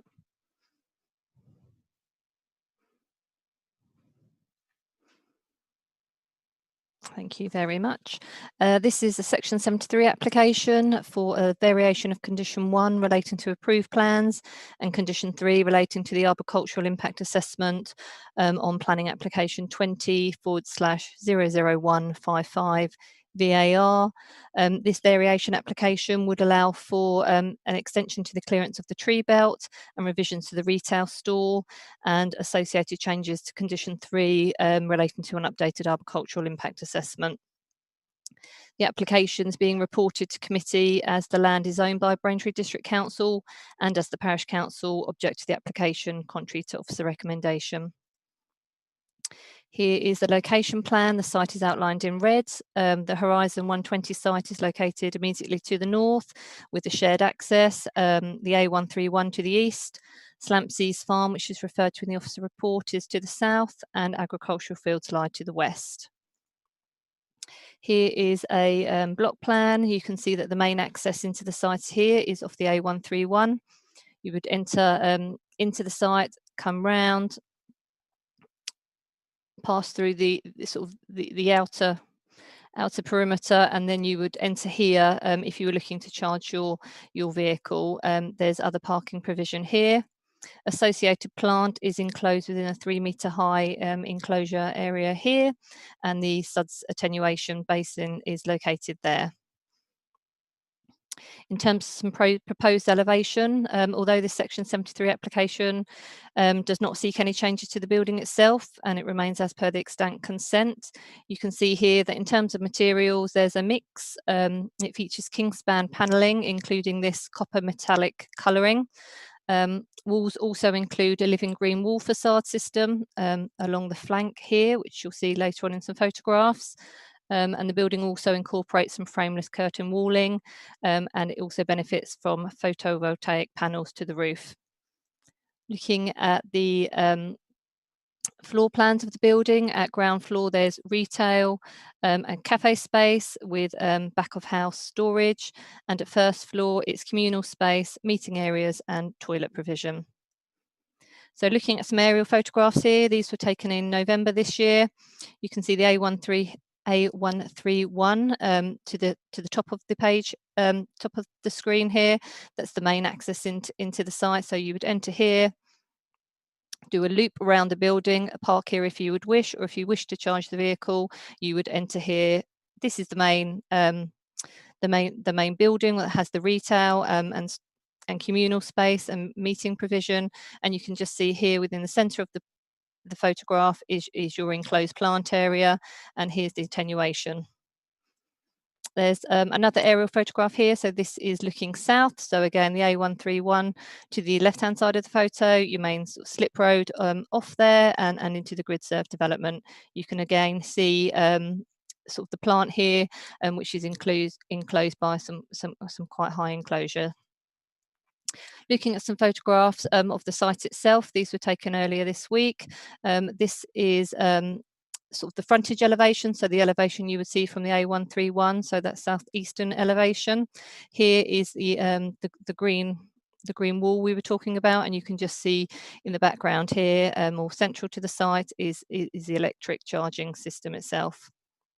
Again, another photograph now looking down across the forecourt, looking up onto the frontage of the building. And another elevation of this is the frontage of the building, and the A131 is running along where my cursor is. Here, I've just put this in because we'll be talking about some of the changes to the plant, which is located sort of within here. Just helpful really just to see sort of the screen that this 3-metre fencing provides.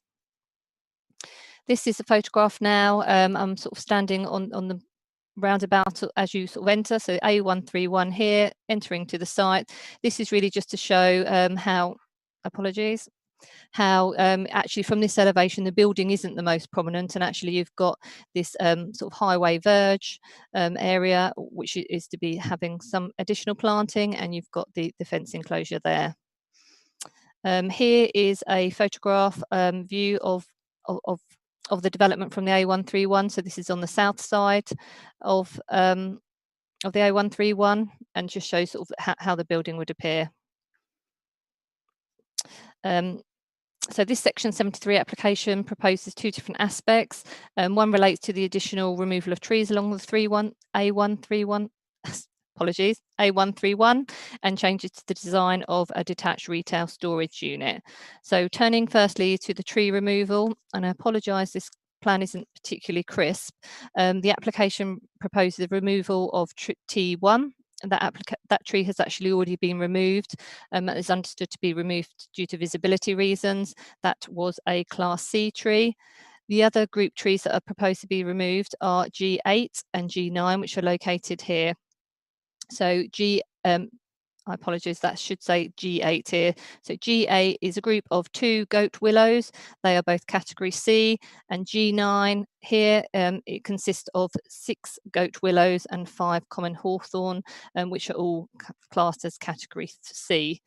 What is all helpful to point out here is that during the course of the application, there has been a number of changes to reduce the extent of tree removal, and all of G27 here, which extends all the way to here, is now proposed to be retained in its entirety.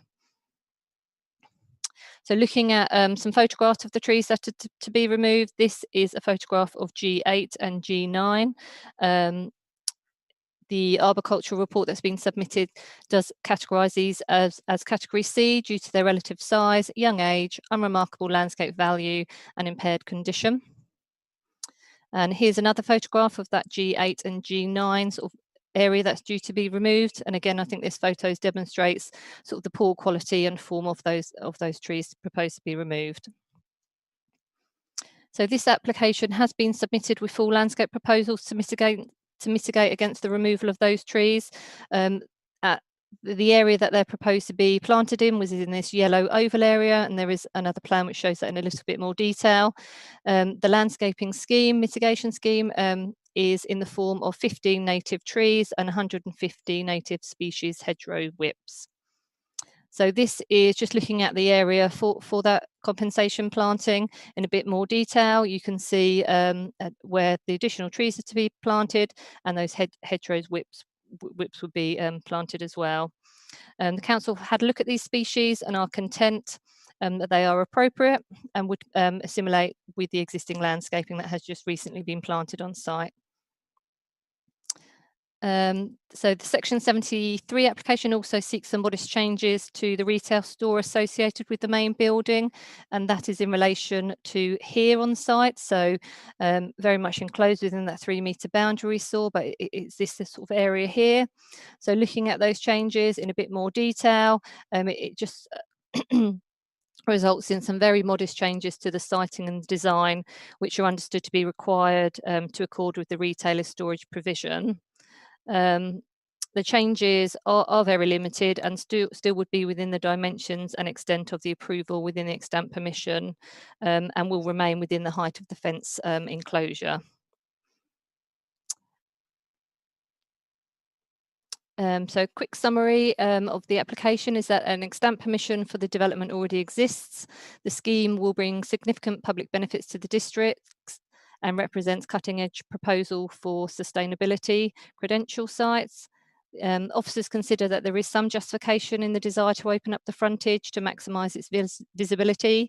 Indeed, the building is designed to articulate its function, and increased visibility will increase awareness of electrical vehicles and encourage their use more widely. Officers consider that this is a high quality building in terms of its design and materials. It does positively add to the quality of the area, and actually the harm in terms of this building being seen is quite limited.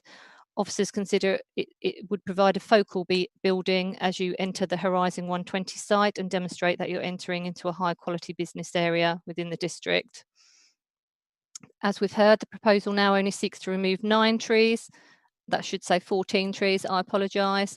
So 14 trees, all of these are Class C quality, and the proposed planting on site of 15 replacement native trees and 150 native species hedgerow whips are considered to compensate for that being lost. In addition, officers consider that the additional planting in terms of its location will help to screen the prominence of that 3-metre high fence enclosure, and will also assist in demonstrating that biodiversity net gain can be delivered. The changes to the siting and the design of the storage facility associated with the main building on site are limited and are considered acceptable. And overall, it's considered that the proposal would bring clear environmental, economic and social benefits. There is a brief update to members in terms of some comments made within the committee report.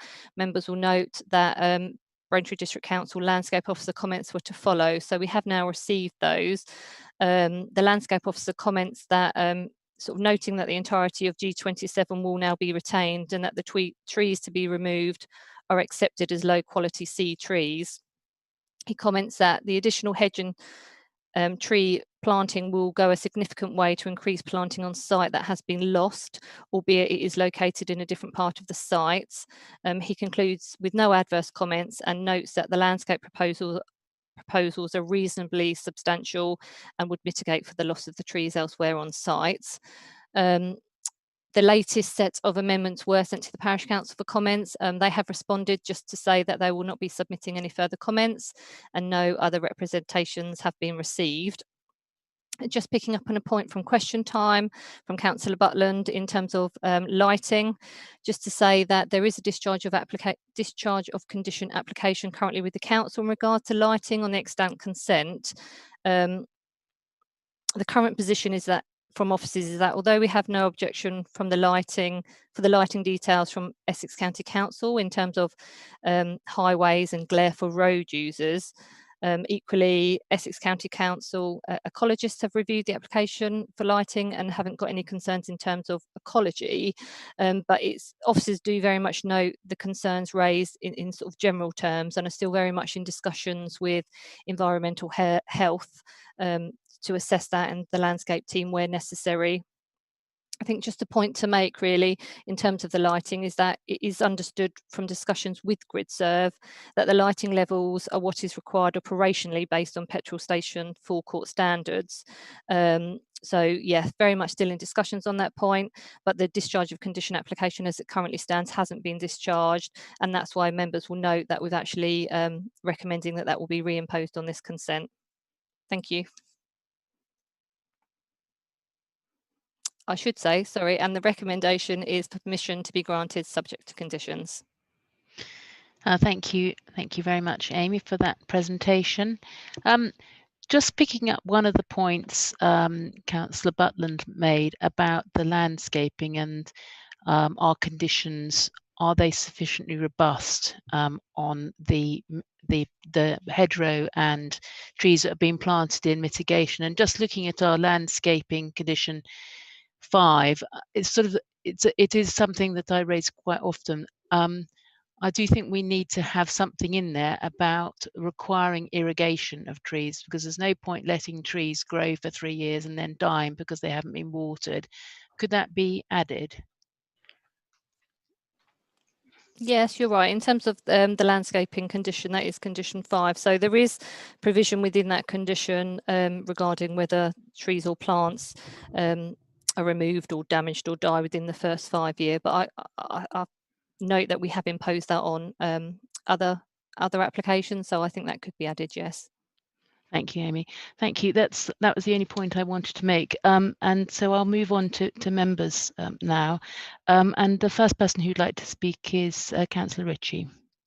Thank you, Madam Chairman. Firstly, I'd just like to note as the second of 3 ward members where this application site is and has opened, first of all, I want to echo that I am also proud that we are the first in the country to have an electric forecourt, not just in the Braintree district, but also in the ward. I too share some of the frustrations or concerns around a sustainable green forecourt applying to remove further trees, and not for reasons of being able to obviously construct and install the site, but for reasons around visibility. And I have to share some of the reasons around, as it's a first within a national, hopefully, infrastructure of electric forecourts. This place is well and truly already on the map. People know about it. It's in the mainline press, and therefore I do struggle to some extent as to why we have to remove some more trees, albeit they're categorised as low class with regards to their being.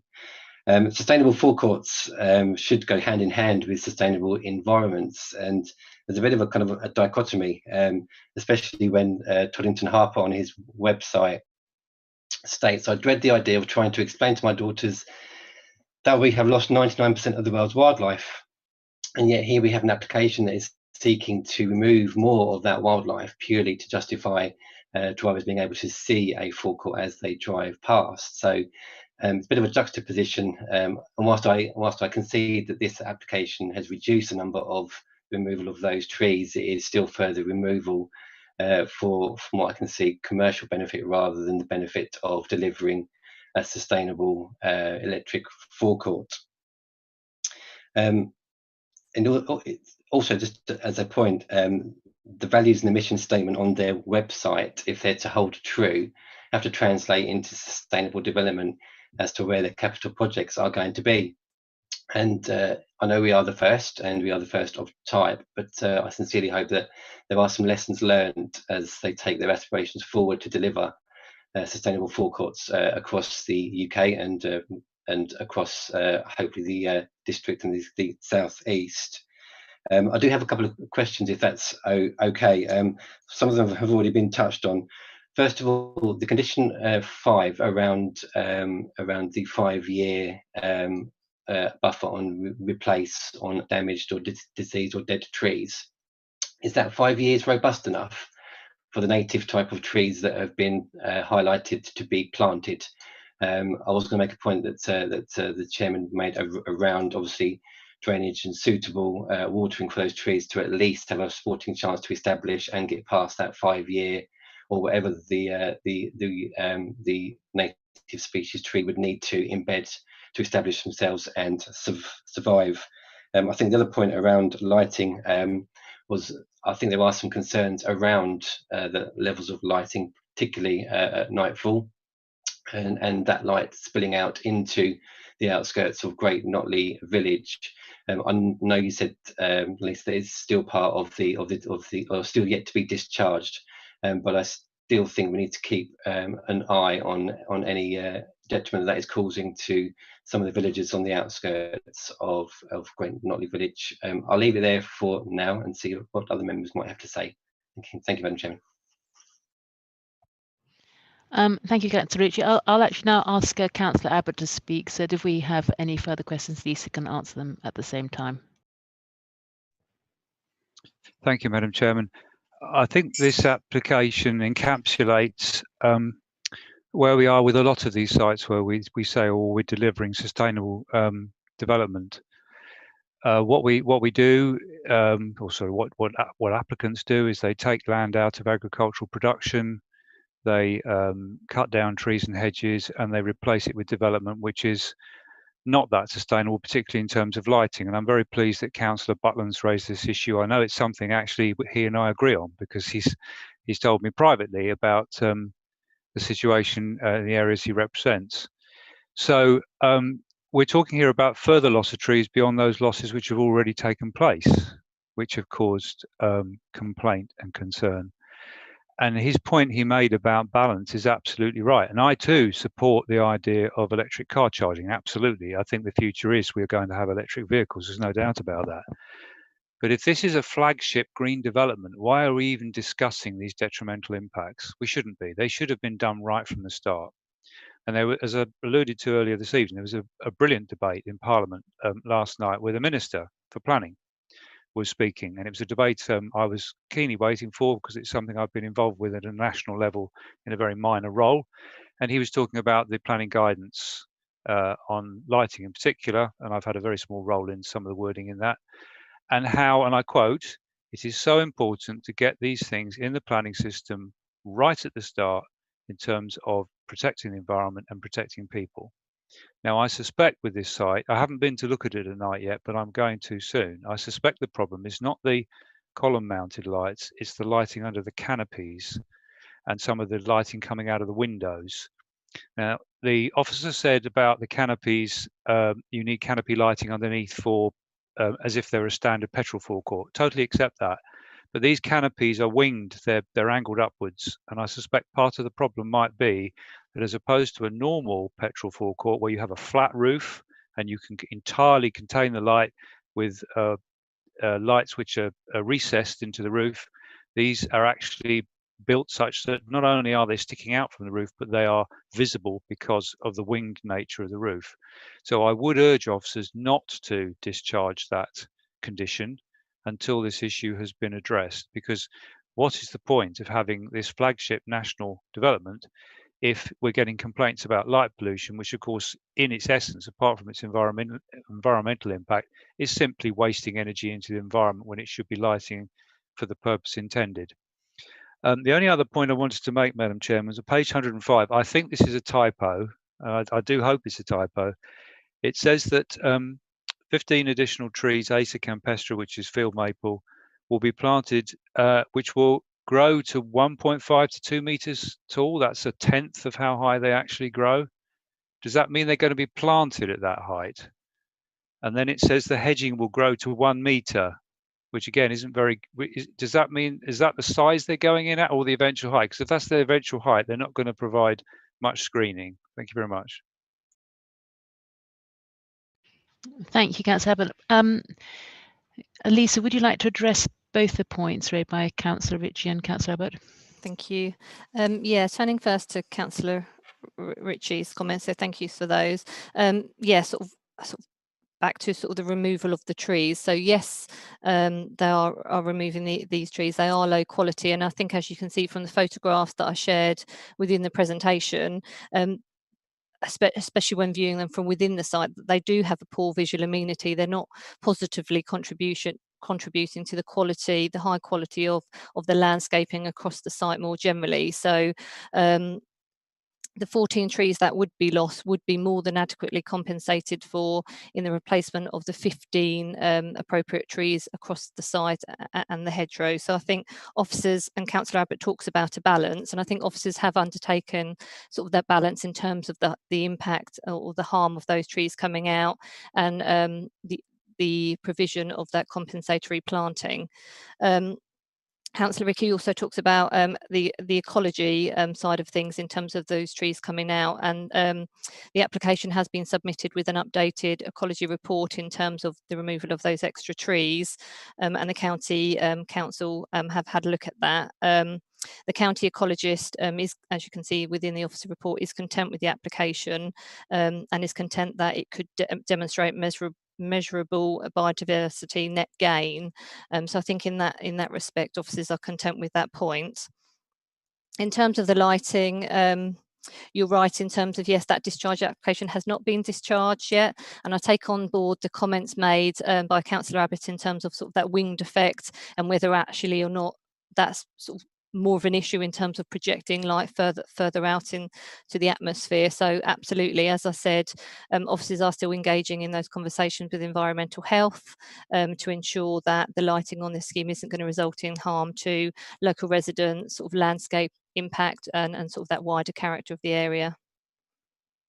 In terms of the planting of those trees and hedgerows, I would probably just need to check that point in a bit more detail, but you're right, it does seem that trees are unlikely just to grow to a maximum of 1.5 meters, so I would anticipate that that probably is the height that they're looking to be planted at, and probably similar with the hedgerow whips, but I would need to just have a few minutes if members did want me to check that point to be definite on that point. Thank you. Councillor Abbott, would you like that point to be checked, or are you happy to trust the officers?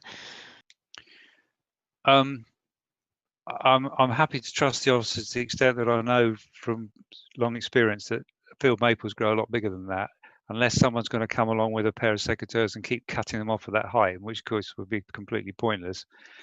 So yes, I'm happy to trust officers on that. Thank you. And Lisa, could you just also comment on Councillor Ritchie's point about whether that replacing trees that have the requirement to replace trees that have died only lasts for the first 5 years? Is that fair? I think it's standard. Thank you. That wording in terms of the first 5 years is fairly standard practice, and one that you will see applied on most of our major and minor applications. I think if members were minded to impose the management issue you were talking about in terms of the watering systems, and that's more likely to secure the long-term viability of those trees. So I think there wouldn't really be any justification or need to extend it past the 5 years, and that standard approach that we take. Thank you, Lisa. Before I've noticed that Councillor Spray would like to speak, but before inviting her to speak, I just got to ask, Chris would like to say something. Chris. Thank you, Madam Chairman. Yes, I just wanted to come back. I think we will just double check in terms of the application submission, in terms of the size of the specimens, just so we're absolutely clear on that for members this evening. I just wanted to come back on the point on the lighting again, just to really emphasise 2 aspects really. The first being that obviously for within the recommendation this evening, the condition is proposed to be reimposed. So that isn't a detailed matter here this evening that members are being asked to make a determination of. That condition would remain in place and we still retain control over those matters. Absolutely acknowledge the concern, and some of those concerns have been raised directly with me and also with the case officer responsible for that discharge of condition application. We have followed that up, as Lisa has alluded to, with further conversations with colleagues in environmental health, specifically to seek some further advice in respect of this matter. We are not detailed lighting experts, but we are working very closely with colleagues in environmental health on the point to establish whether or not there is a concern here in terms of potential light spill, or whether or not it's something technically which is acceptable, but fully appreciate and acknowledge the comments that have been raised by councillors this evening, including those, Councillor Abbott, that you've raised as well in terms of the canopy and the angled nature of the canopy. So that is something I will take away feedback to the case officer this week, and we'll pick that up in discussions with further discussions with environmental health. But as I said, I just wanted to make clear that that condition 6 is proposed to be reimposed should members move forward with the recommendation. So that isn't a detailed matter for determination this evening. And just will, if I could ask members' patience just for a second while Lisa just checks the submission on the detailed planting scheme, just so we can clarify that for you as well. Thank you, Madam Chair. That's all I wanted to add. Thank you, Chris. Well, while Lisa's checking that, I'll invite Councillor Spray to comment. Thank you, Chairman. I would have found it very difficult, if not impossible, to support the original application on this for the removal of the number of trees, on the grounds that I wasn't convinced, and if I'm honest, I'm still not totally convinced by the argument about, additional visibility being needed. I think the site is very visible. It's certainly very well known within the district. It's received considerable publicity nationally, which I'm pleased about. It's an excellent project. I mean, at least one member of my family has an electric car, and he's got on his phone several apps which he uses and which tell him wherever in the country he is, where the nearest electric charging station is. So I'm not totally convinced by the argument. Nevertheless, I accept that the applicants have gone some way towards reducing the number of trees that we're losing, and it's good to see there is a positive comment from our landscape officer, which we've heard this evening. So on that basis, I will move officer's recommendation for approval. It's not the most enthusiastic I've ever been about doing that, but I will do it. But I'll caveat it by saying that it is really important that the new planting is maintained and looked after, as several colleagues have said this evening. There's absolutely no point in doing the replanting if it's allowed to wither and die. And also that the lighting is very firmly tied down. I absolutely agree with Councillor Abbott's comments on that. So on that proviso, I will move recommendation for approval. Thank you, Chairman. Thank you, Councillor Spray. Does that find a seconder? I'll second, Chair. Thank you, Councillor Mann. Would you like to comment at all? Councillor Spray said it all perfectly well, and I agree with that.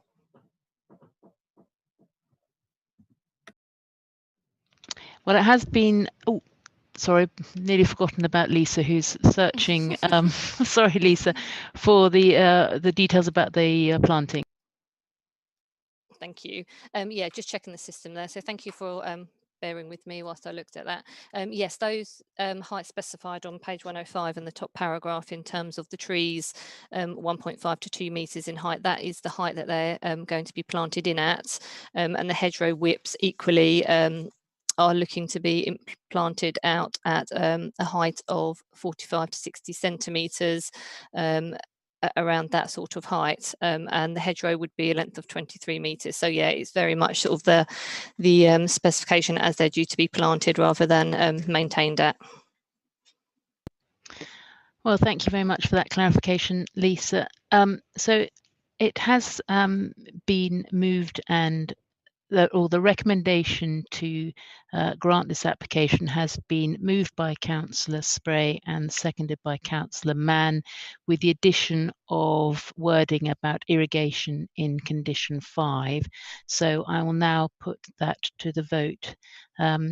Please, I'll invite each of you in turn to confirm whether you wish to vote in favour of the recommendation, against the recommendation, or to abstain. So Councillor Abbott. Against.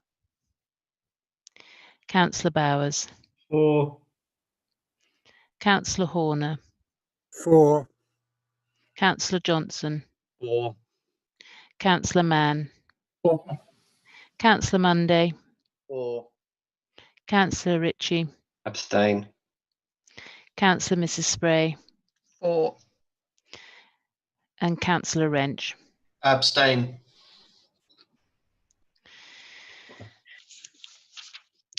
Members, that the recommendation to grant the application is approved.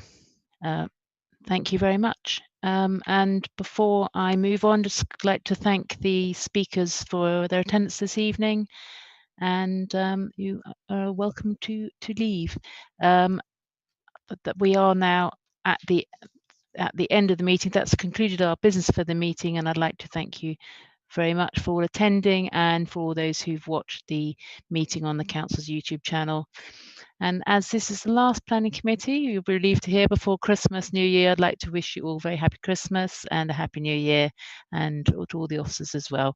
And now close the meeting at 10:02, and I will hand over to the meeting facilitator to close the broadcast. Good night, members. Thank you very much, Chairman. Members, before I ask the webcaster to terminate the broadcast on the Council's YouTube channel, please can I remind you that the Council retain performance data relating to your connection to this evening's meeting. This is held in the event that we have a legal challenge. Could the webcasting officer please confirm the termination of the broadcast, please?